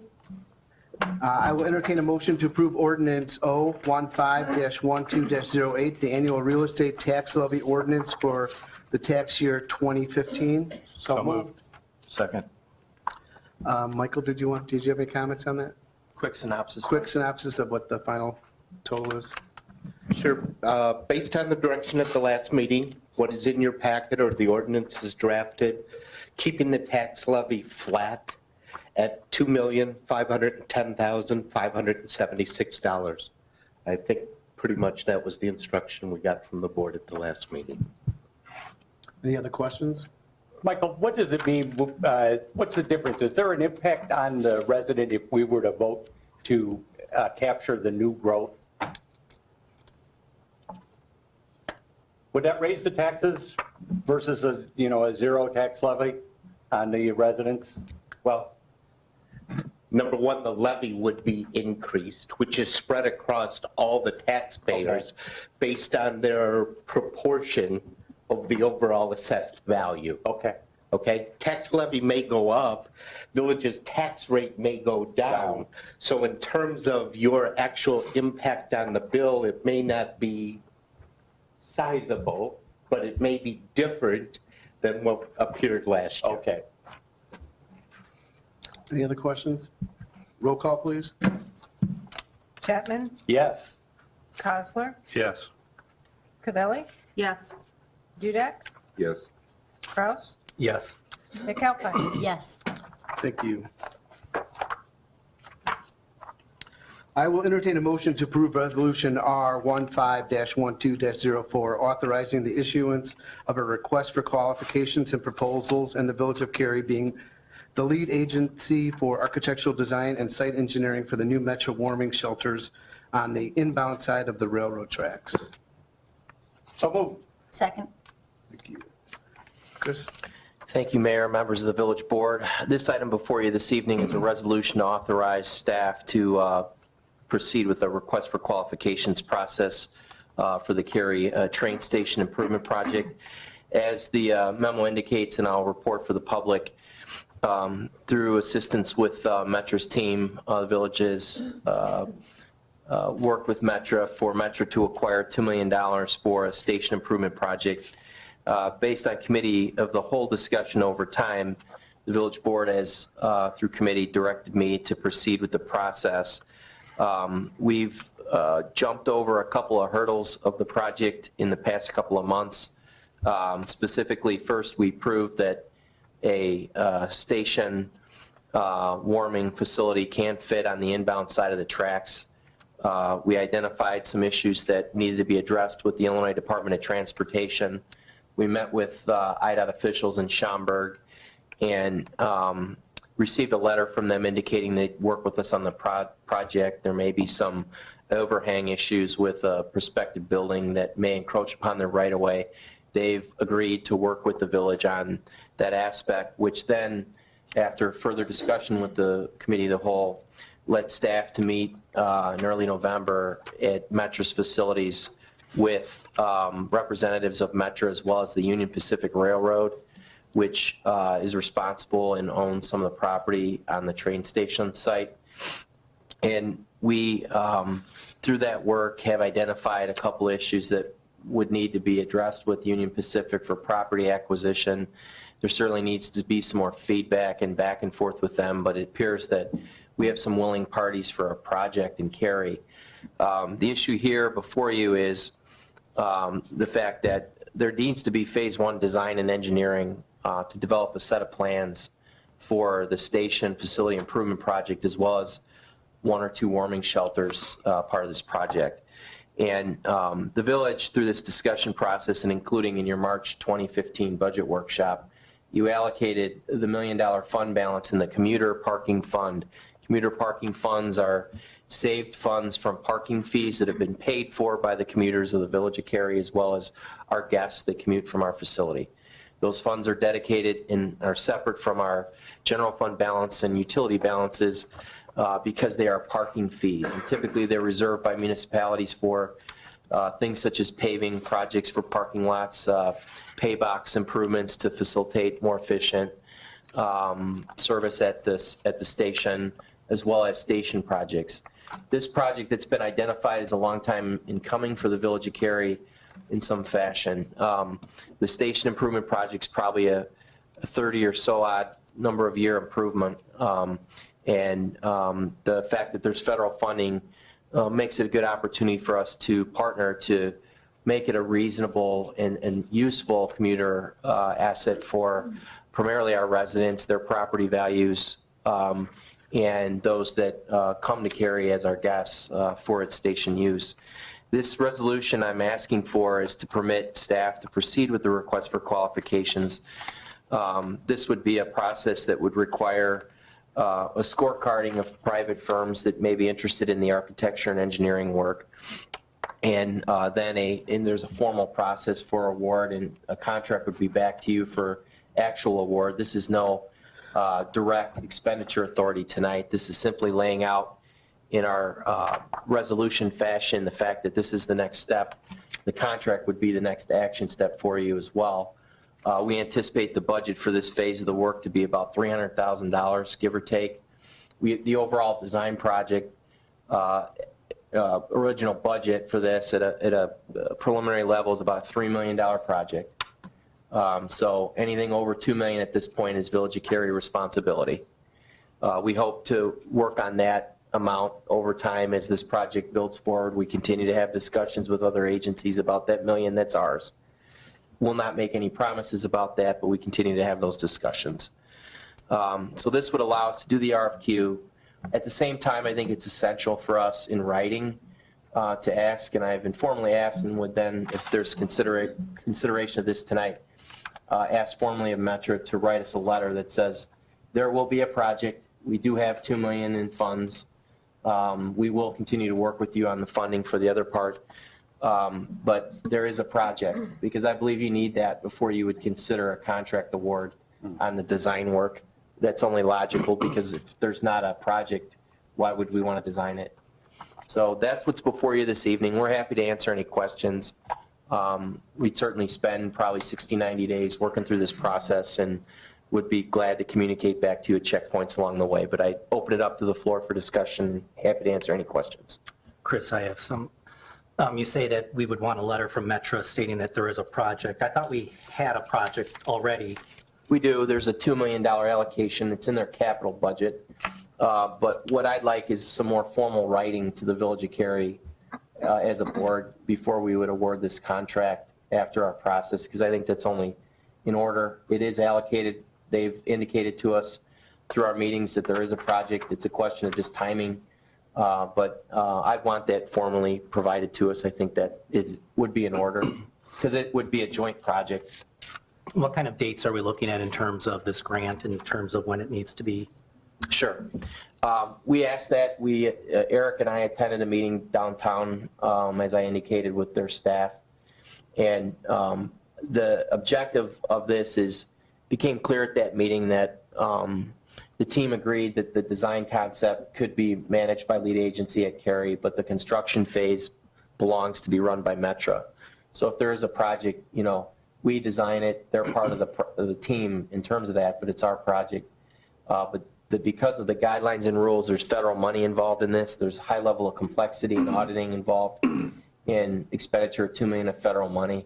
And so they'd like to retain the construction phase. They've asked us by schedule to have to them design plans by May, June of 2016 for the job, so that it could be let most likely in September or October of 16, with shovel in the ground probably March, April of 17. That's most likely the best case schedule.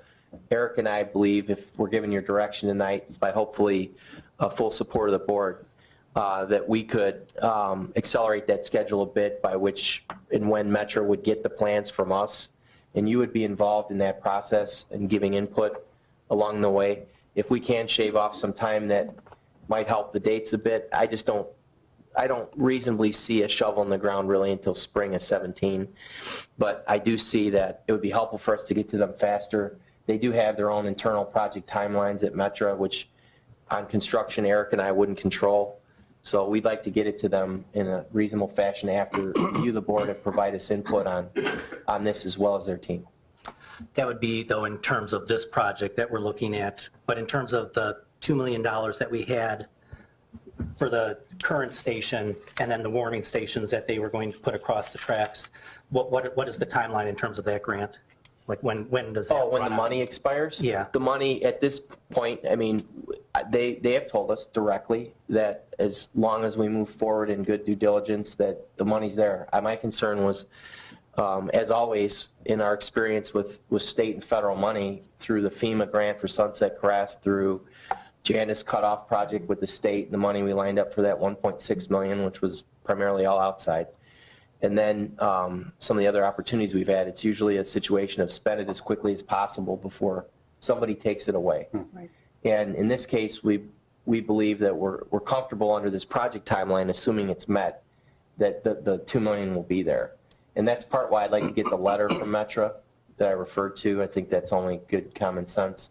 But I wouldn't at all want to dilly-dally in terms of schedule beyond shovel in the ground in March of 17.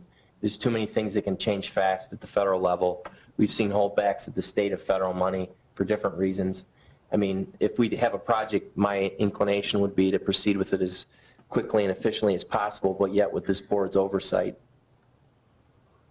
I'd like to move that we postpone this resolution until we get more clarification and we kind of know the direction that we're taking in terms of the Maplewood property.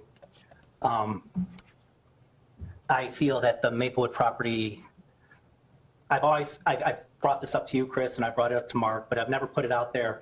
I feel that the Maplewood property would be a good place to put the train station, move the train station up, move it down the tracks west. And if we're talking about doing a PUD in the future for that property, I'd like that to be one of the concepts that we would consider, is having the train station on that at that location. And I know a lot of people say, well, it still doesn't solve the problem of moving the station to the other side of the tracks. But my proposal would be to have the ingress and egress underneath the tracks. So you'd be going under the tracks to get to the other side to come up to the inbound side of the tracks, or to downtown Chicago. I think we have it in our comprehensive plan that we're looking at a 10 to 15, that's our 20-year plan. We do want a new train station. I don't see this current project that we're putting forward as, Rick, you were in the paper, you stated you want a showplace. You want something that people come into town and look at, and wow, that's Cary train station. That's something people really identify with Cary. I think it could be a 10 to 15-year plan that we look forward in the future, and that's our goal, is that we would put the train station there. I've looked at ways of funding that in terms of a referendum and the sales tax increase. And At first, I wanted to do a sales tax increase to buy the Jack's Channel property, but I was told that we could only do a referendum for infrastructure. Well, this would be an infrastructure project that we could then try to go out and pass a sales tax increase to get the funding to move the station up to try to complement some of the funding that we might have from the federal government or from some other sources and that. So I'd like to postpone this until we have a little more clarification and direction in terms of where we're going with the Maplewood property. As a point of clarification, Metro has told us if the train station isn't in the general proximity of where it is right now, we will lose out on the $2 million. But I'm looking at a 10 or 15-year goal in terms of moving the train station because we can do the current project that we have here. The $2 million will upgrade the current station that we have and put in 2 warming stations on the other side of the tracks. What we're trying to do here is tear down the station and make the warming stations a little bit bigger so that it has some sort of a station in it, but it's still not a train station in terms of what I would be looking for in terms of what the Village of Cary really deserves in terms of a stop on the train tracks. So that I made a motion to postpone it, or I moved to postpone this, so if anybody agrees with me. Is there a second? Or any other discussion anybody else wants to have. No, Jeff, since you mentioned me, I'll throw my 2 cents out there. Point of order, we have a motion on the floor. Yeah. There needs to be a second. Okay. I'll second it. Now you can have discussion. Don't you have to call the vote, though, if I second it? We discussed. No, for discussion first. Yeah. So you have a very good point, and I do agree with you that I think a more significant train station in Maple would be part of a great redevelopment for downtown. The issue that, at least from my perspective, I have with that is that that's probably a long way down the road. First off, we don't even have the Maplewood property, and so we don't control it, so we don't have the ability to do that. And to Mark's and Chris's point, if we don't do something today, we'll lose the $2 million.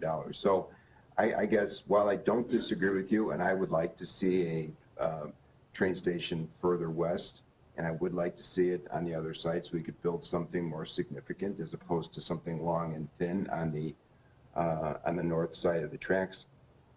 The reality to me is if we invest $1 million and amortize that over 10 or 15 years of useful life of this property or this improvement until such time that perhaps we can build something like that, I still think that's a very good investment in the current infrastructure and the future of Cary. So I don't disagree with you, but to me, that money spread out over a fairly long period of time would still be a worthwhile investment.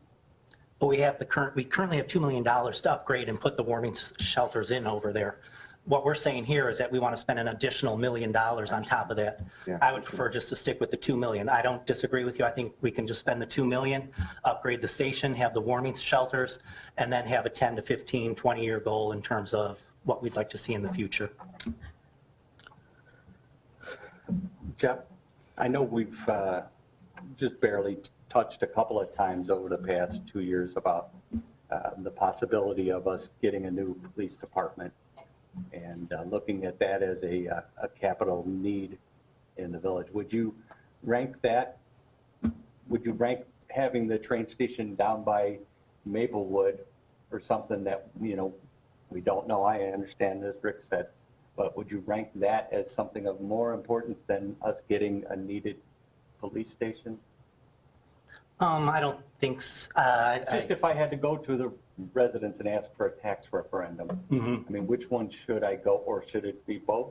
I mean, I don't know. I haven't had a chance to really think Okay. about that, but I mean, definitely I'd like to see a new police station, you know? Yeah. I think we definitely have outgrown this one here. That's an understatement. But, yeah, I don't know. That's all. I'm just thinking about that if I had to go to the well.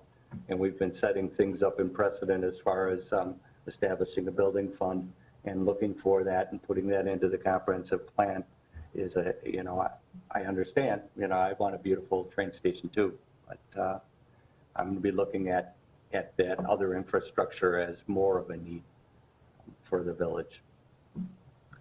Would you like me to comment? I don't want to get in the way of the debate, but would you like me to comment on my discussions with Metro vis-a-vis the Maplewood site? Go ahead. Yeah. I've heard it, so go ahead. They won't do it. Yeah, they will not do it. That, as we know, we've had some changes at Metro over time in terms of the executive director position in the past 5 years. It's actually changed twice. So my point is that things can change, when you don't expect it in terms of direction. They are in, like us, a retrenchment mode from the standpoint of state and federal funding. They, continue to have infrastructure issues just like the village. Their station building program that was in existence in the early part of the 2000s that many stations up and down the line had very large buildings built with, those funds no longer exist. And even as we understand our neighbors in Fox River Grove, their station was improved after about 10 years of discussion to the tune of about $3.5 million. These funds don't exist much anymore. And when I asked specifically, and we met with them specifically, and I believe Trustee Dudek and Trustee Kraus were with me with Metro, they said no to that site. And it was predominantly because of perceived cost. Secondly, there was concern about its location on that side of the tracks that far up the line. They just didn't want it. And so I just believe you need to understand that. Again, as I indicated, anything can change, but I think from a funding and then from a just doing it standpoint, I don't think they're interested in the Maplewood site for a train station. However, there may be some interest in co-use parking, other shared amenities, a pedestrian path, all sorts of other public amenities for that site. We know that that site has lots of opportunity for many different types of projects, some of which was discussed tonight, but I just don't believe a train station will be built there. All right, there's a motion on the table to amend, to table, or to postpone. Roll call, please. Chapman? No. McAlpine? No. Kraus? Yes. Cosler? No. Dudek? No. Capelli? No. Thank you. Reverting back to the original resolution, roll call, please. Chapman? Yes. McAlpine? Yes. Kraus? And just to be clear, that this is above and beyond the $2 million that we've been granted in the grant funds, so I'm voting no to go above and beyond that. Cosler? Yes. Dudek? Yes. Capelli? Yes. Thank you. I will entertain a motion to approve Resolution R15-12-05, endorsing the Metropolitan Mayor's Caucus Greenest Region Compact. So moved. Second. This is near and dear to Trustee Chapman's heart. He's actually brought this forward. Thanks, Jacob. Thank you, Mayor and residents. The Suburban Caucus of Mayors has a program called the Greenest Region Compact. And what they're asking is for communities to become involved and to make a commitment towards establishing sustainability goals such as education, water cutbacks, energy efficiency, and really public education. I have in support and testimony a couple of letters, but first I'll introduce Ken Santowski from the Village of Lakewood, a trustee, for his comments.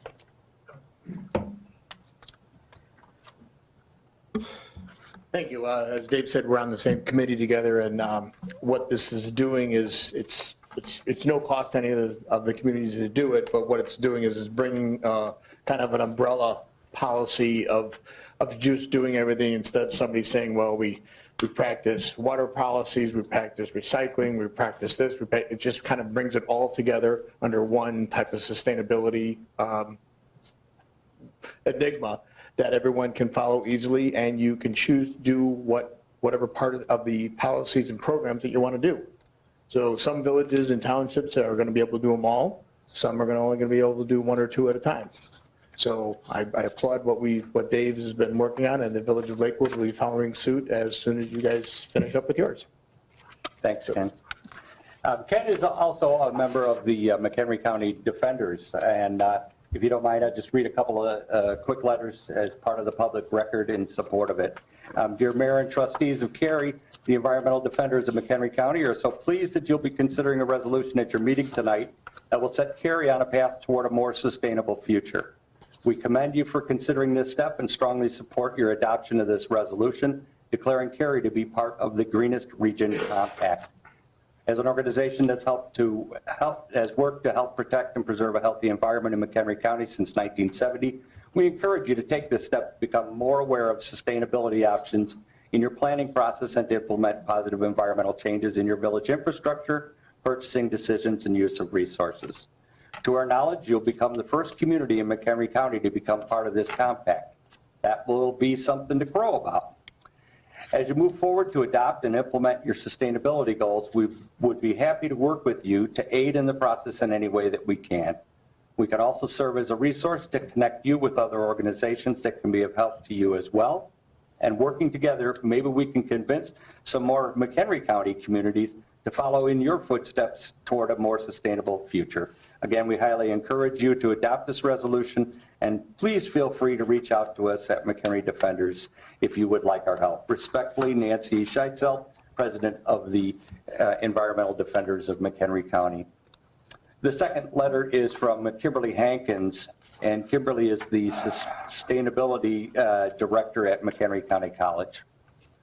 Dear David, just wanted to express my support for the Village of Cary's intention to adopt the Suburban Caucus of Mayors of Greater Chicago, GRC 2. The Village's Sustainability Proclamation or Resolution is a wonderful document that exemplifies Cary's commitment to sustainability across all areas as well into the community. The Sustainability Center at McHenry County College would be proud to partner with you in any way you see as appropriate. Congratulations on being a leader in sustainability in McHenry County. What we've talked about, Ken and I, and on the Suburban Mayor's Caucus is, well, why should we recreate the wheel? The Village of Cary has already been proactive in this, and one of the things that they ask is that you consider adopting in your first year 10 sustainability goals.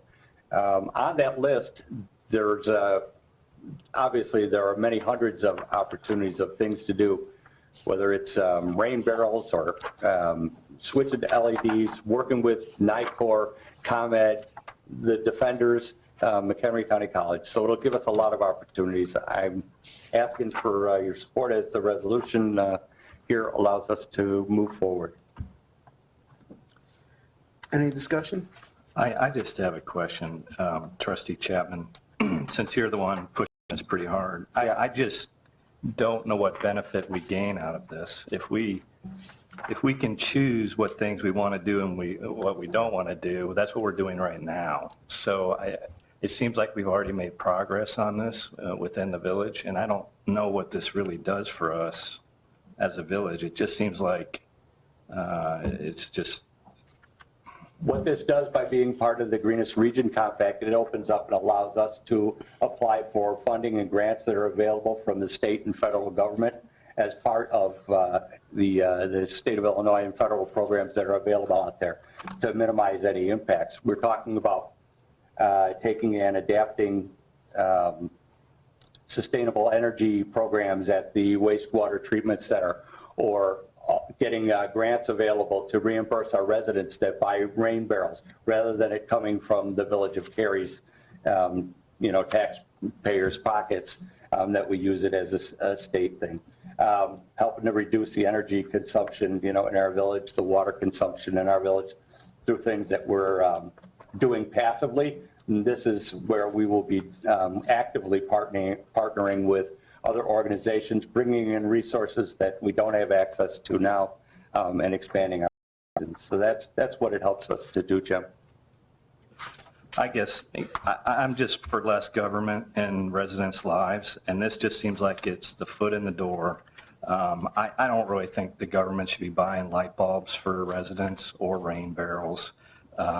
Sure, that's a good initiative and it helps the environment, but I really don't think that considering the budget cutbacks we're seeing here with the state, that we should proceed down that path to buying light bulbs for people and rain barrels. It just there are other more important things right now to spend that money on.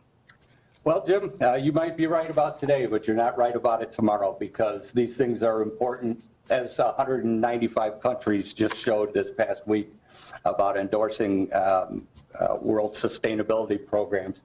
And so I would say Well, I that... think you're misunderstanding me. I'm not against sustainability or environmental being green. What I'm saying here is that the village shouldn't necessarily be paying for it. And that's why we're signing up for the I'm willing to pay GRC. for that myself as a private resident, but I am against using government funds to fund these things for people. That's all. Okay, all right.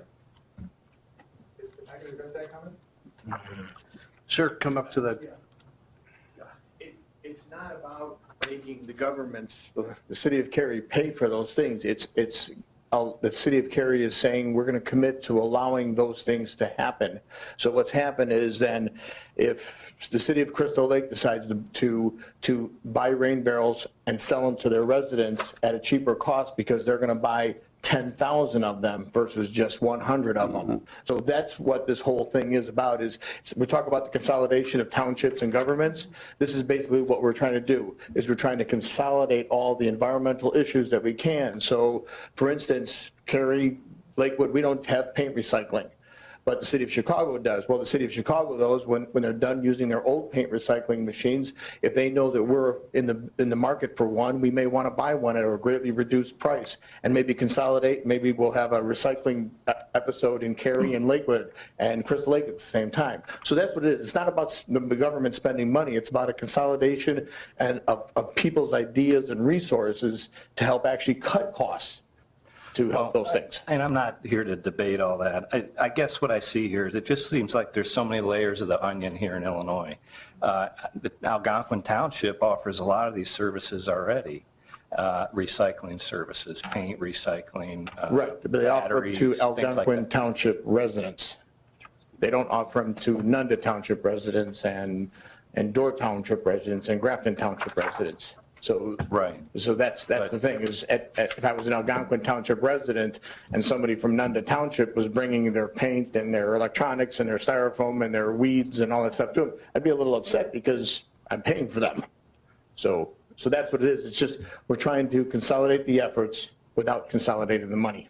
I think we're looking at to get up 150 communities involved here in the northwest suburbs of Chicagoland metropolitan to do something. And It cost $250,000 to put a hazardous waste drive on. Okay, there's not one community that can afford to do that. There's only two places up in Gurnee and then Rockford that actually do that. Yep. So the question is, so if all of a sudden these 150 communities get together, they decide, well, let's make one centralized and we'll pick a spot in McHenry County, and we're going to have it once a year. We can provide it to all of our residents at very low cost. And that was a huge request here in Cary from our residents. It still continues to be. We were lucky enough to be able to put one on with the electronics recycling, but we're looking at more. So. Yeah, and I understand your request. Believe me, I'm against adding more layers of government and stuff like that. But I think this it's not necessarily adding a layer of government, because it's going to be all on Dave. It's going to be all on me. They're choosing one person from each community to kind of spearhead this project and kind of run it and see what things you can do. Yeah. And the good thing is, if Dave comes up with a project and it's going to wind up costing you guys money, and you can easily vote no. Absolutely. That's the power of the government, especially the localized government. okay, So Thanks. thank you. Any other questions, comments? So he may have addressed my question, and that is, who is the point person for this? Is it Dave? Well, it is right now. Was appointed by the mayor. But, I mean, what happens if Dave's not on the board and The village, then the caucus of mayors, the mayor is the member that's on the board. So whoever the village president is the person that's on that board. what if the next mayor or the mayor at that time doesn't believe in the, I mean, to me, I'm really, you know, I'm not so much hung up on the layers or the cost, because I think if you control the cost, I'm not looking to spend any money either. I'm more looking, you know, just to clear in my mind is who's the point person for this? Well, right now I am, because I was appointed, and we have an ordinance which the village adopted, that the Village of Cary would join the Suburban Mayor's Caucus. We've been a part of it. And automatically, the mayor, village president, or their designate is a member on that board. So it's sort of structured like a McCog thing? It is exactly structured like McCog or Okay. Northwest Municipal. Well, I think the bottom line, there's no direct cost to the Village of Cary. No. Yeah, I didn't It's see all anything in optional. there, yeah. It's optional participation from the residents. It's a conglomerate. It's just trying to reduce any type, actually reduce, like you had said, reducing any type of a government option. It's consolidation. That's the direction that everybody's been instructed to head, is consolidate various aspects of our community, so. It's trying to overall, for whatever it's worth, I mean, improve the sustainability measures within the Chicagoland region. Everything, it is optional. There's no penalty if we don't participate in it. What we have before you too is a list of items that Eric put together that we've already implemented here, without being a part of it. And so we've already been doing sustainable initiatives too. So there are a lot of the goals and priorities that are within the Green Compact that we've already achieved. So let me just make sure for clarification that I have all this correct. So what it is, it's an opportunity for us to join together, and perhaps the goal is to get 10 new initiatives, but you're not mandated to get them, number one. Number two is whenever there's something that's comes before us as a board, we would be chatting about and discussing and voting on whether or not we were going to have any monies outlaid for it.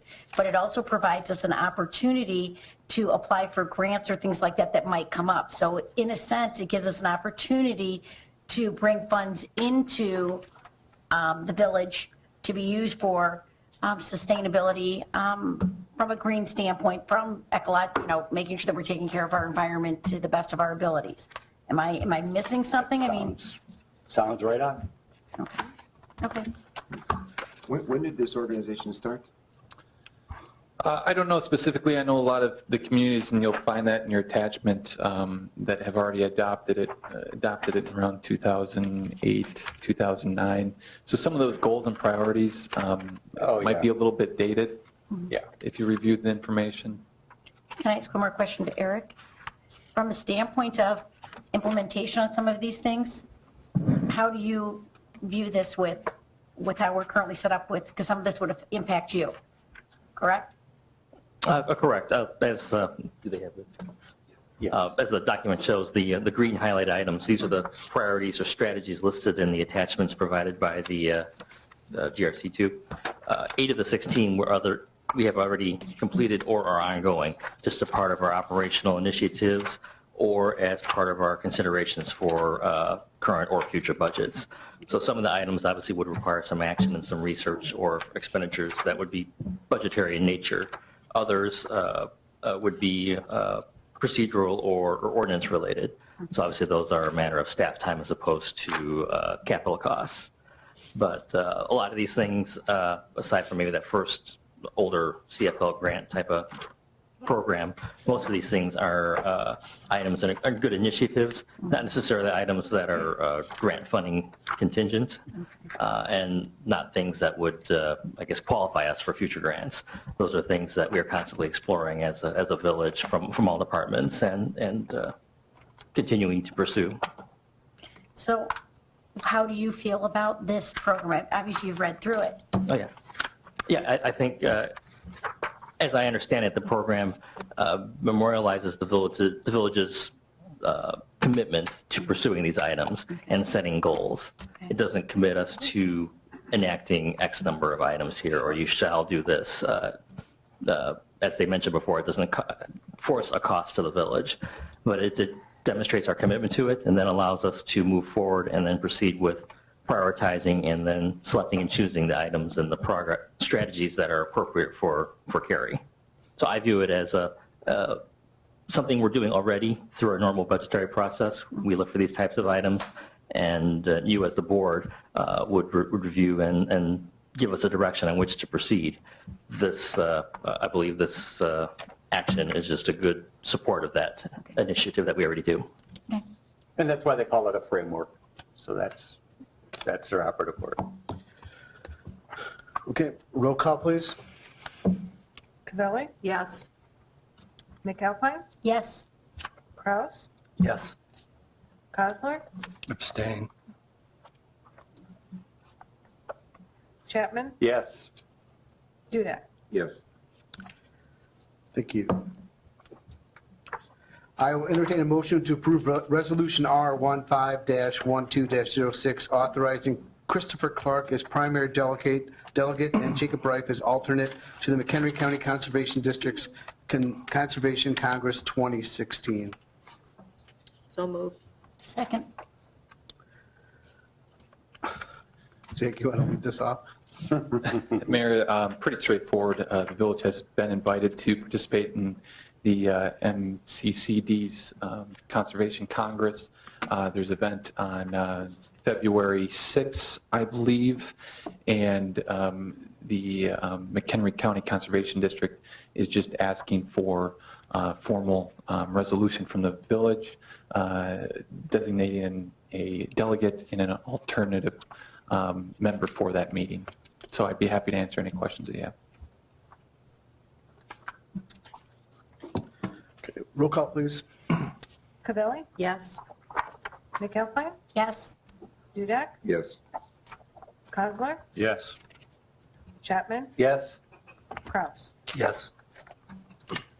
Thank you. Moving to Administrator's Report, Chris? Thank you, Mayor. By trustee request, I wanted to provide the public and the board an update on the status of the Garden Place Apartments / Pedcore project. I'll give an overview, and Brian Simmons, Director of Community Development, will add in as needed. As the board's aware, this summer there was some concerns about some of the lot coverage calculations in the original approval of the village for the project. And it turned out that there was an error in the calculation on the zoning table. And so subsequently, when that was identified and provided to Pedcore to indicate to them that there was an issue, they came to the village and asked for a variance on the lot coverage component of their approval. And subsequent to that, they also, in that original request, they came in August and then subsequently resulted in the zoning board hearing on, I believe, late August. They had asked for and offered, I guess is the right way to say it, to provide a permeable pavement surface to address the issue, which, as we reviewed our code and Brian, our zoning administrator, did, said was not allowed in, as far as a remedy for the lot coverage issue. And hence, ultimately, the variance was denied by the zoning board in late August. And then in September and thereafter, the developer assessed its options and subsequently appealed that decision. And that resulted in October 22nd, another hearing of the zoning board where the zoning administrator's decision on denying that coverage remedy was challenged. And subsequent to that testimony, the village zoning administrator's decision was sustained by the zoning board in late October. And at that point, Pedcore Development was left with a variety of choices in terms of how and if to proceed. Through the October-November timeframe, and before I talk more of the specificity about where they're at today, I want to indicate that they had, quite honestly, a variety of options. They could have applied for additional relief to the village in a different way. They could have proceeded with the variance to the village board. They ultimately decided, and they have, and it's standing today, they appealed the zoning board's decision of the zoning administrators sustaining his decision. They appealed that to the circuit court, and that motion was stayed, and it still stayed today. But what occurred in the October-November timeframe was Pedcore Development asked staff, and as would be the case for any project, when options are laid out, they asked what other relief mechanisms would there be, what other ways might there be to look at reducing the lot coverage percentage following our code to get at or near the 45% requirement in the R3 district, which that property was rezoned for. So there was some discussions involving the village accordingly. Ultimately, the developer decided to comply with the village zoning ordinance and reduce the lot coverage to under the 45% level. And by using and asking for interpretation of our code within what the zoning administrator must apply, there was a variety of what I'll say workarounds that were used by the developer to comply that included changes to the parking lot, reduction of some of the non-essential amenity structures that were in the original project, such as a swimming pool, which is only used 4 months of the year and was deemed to be a way to, eliminate some of the space that was covered. There were changes that were allowed by code. There was a credit that the village zoning code does allow for some use of permeable surface, as well as brick pavers to provide some of the permeable relief, but not at the 100% level that had been debated and discussed in the original zoning administrator decision, then subsequent appeal, and then sending it to the circuit court. There was a lower percentage level that could be used as part of a credit that helped them get below the 45%. They then subsequently, around Thanksgiving, submitted to the village and then subsequently the county stormwater agency, which provides the stormwater permitting, a permit application request that we believe did check out at 44% and change on their lot coverage calculation. Obviously, we, the village, the county, other third parties on behalf of the village have looked at those plans at length to verify its compliance. At a general high level, the permit has not been issued yet. We do expect that it will be issued by the village by the end of the year. We do believe the current plan that's in front of us, that from a permit review process, we do believe is compliant. There are some loose ends that have to be tied up. I don't believe we've heard yet from the county stormwater, and those things need to be completed. But because the request was asked, I wanted to indicate it does appear that unless something else is found that becomes an issue, it does appear to be a permittable project that likely by the end of the year will be granted a building permit. And then subsequently in 2016, we'll head to construction. So I'm happy to answer any questions on that. I think my only question would be, why are they still being allowed to use the permeable pavement, though? I thought that was part of the concern we had, that they were using permeable pavement in the parking lot, in the sidewalks, and we said that they couldn't use it to count it that way. But now we're giving them a 20%. I thought they could only have like a 20% percentage of permeable pavement, but they're still using it throughout the project. Correct. The original request was for a 100% credit for the use of those materials, which is what they appealed, was the decision that they could utilize it for the parking lot, but realize 100% credit for the use of it in the parking lot. The code does provide provisions that they can, if for the use of those materials, they can get a 20% credit, which they're doing to get under that 45%. The entire intent of the appeal was that it was completely exempt and they would get 100% credit for those areas. So if they did that, then they would have been able to leave some of the structures that they took down because they'd have a different percentage when you're calculating things. Correct. If 100% credit would have been granted, then the rest of the project would have remain as previously approved. Thank you, Brian. Thanks, Brian. Next item is the the community grant program. I wanted to bring back, and not needing decision tonight, because this appears to be a fairly complex decision process for us. We've taken a run at another draft community event grant program application, which we suggest might be considered by the village board for this concept of providing through video gaming revenues. The board has had some discussion about allocating a percentage of said revenues towards potential investment in a variety of community type event grants. And there's been some debate and discussion at committee level regarding that use. Appears that the use is generally at a concept level agreed to. The issue is how to go about the selection process. So tonight's discussion should be centered around the selection process. We have a draft document. It is not unchangeable. It is modeling a City of Elmhurst document that's used for one of their programs. We have had Attorney Simon review it. There may be some pros and cons you see about the level of detail. I'd like to get some high-level comments from you, which we'll take back, and I'll close this out and bring it to you for approval, final approval in early January, hopefully, if we can get to that place tonight. Because we'd like to have this program announced in January.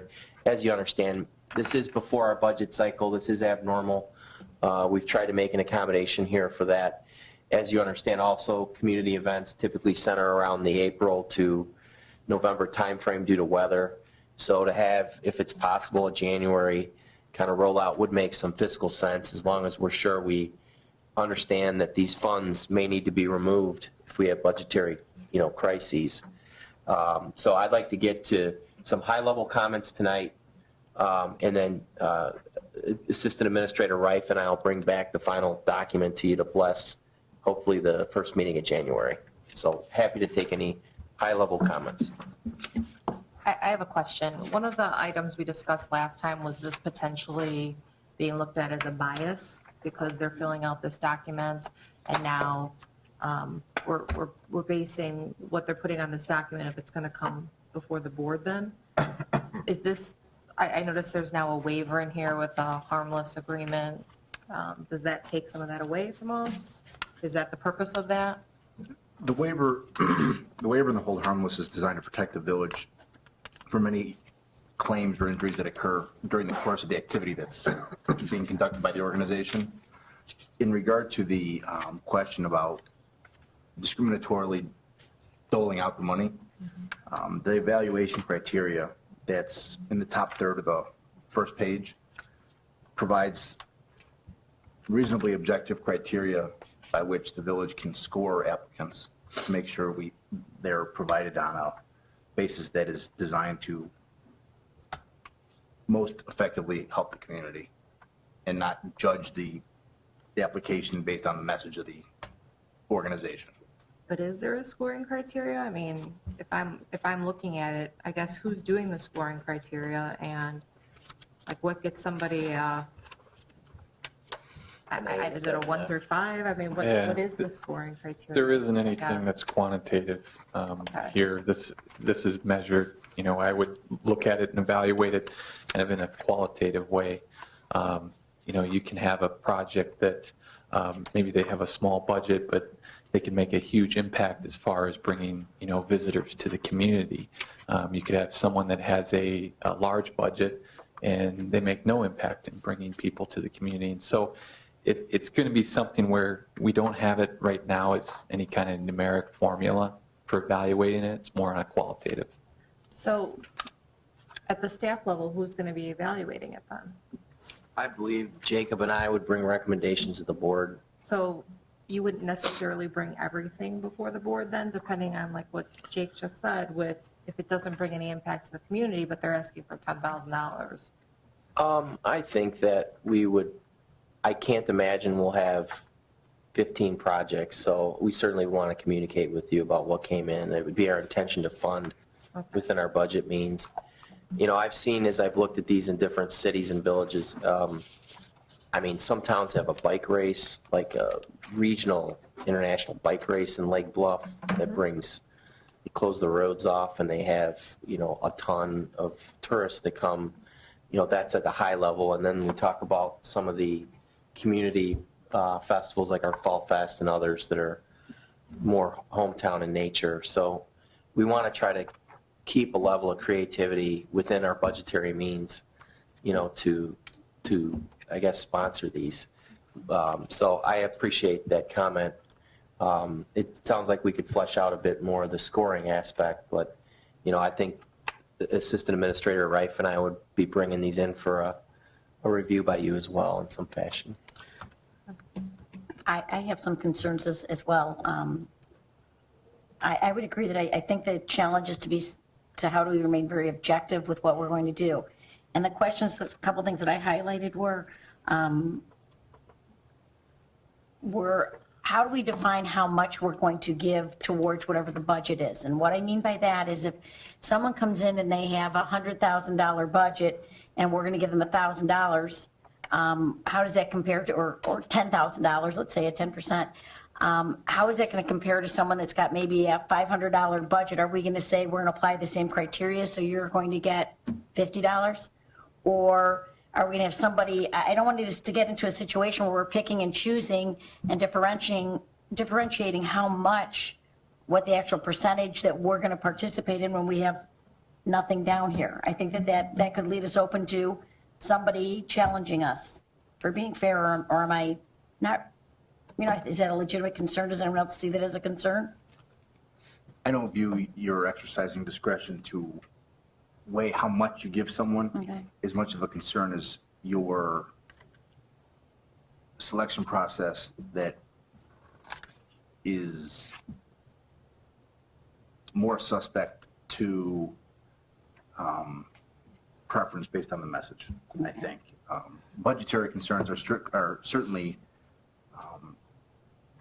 very strong legislative issues, and you would receive deference for making budgetary decisions. I view that as a different category of decision versus picking winners and losers at the first instance. Okay, couple other quick questions, that answers that. That makes me feel much more comfortable with that. The next one I have is, why do we have specific dates that the application must be received by, like February 1st of the year?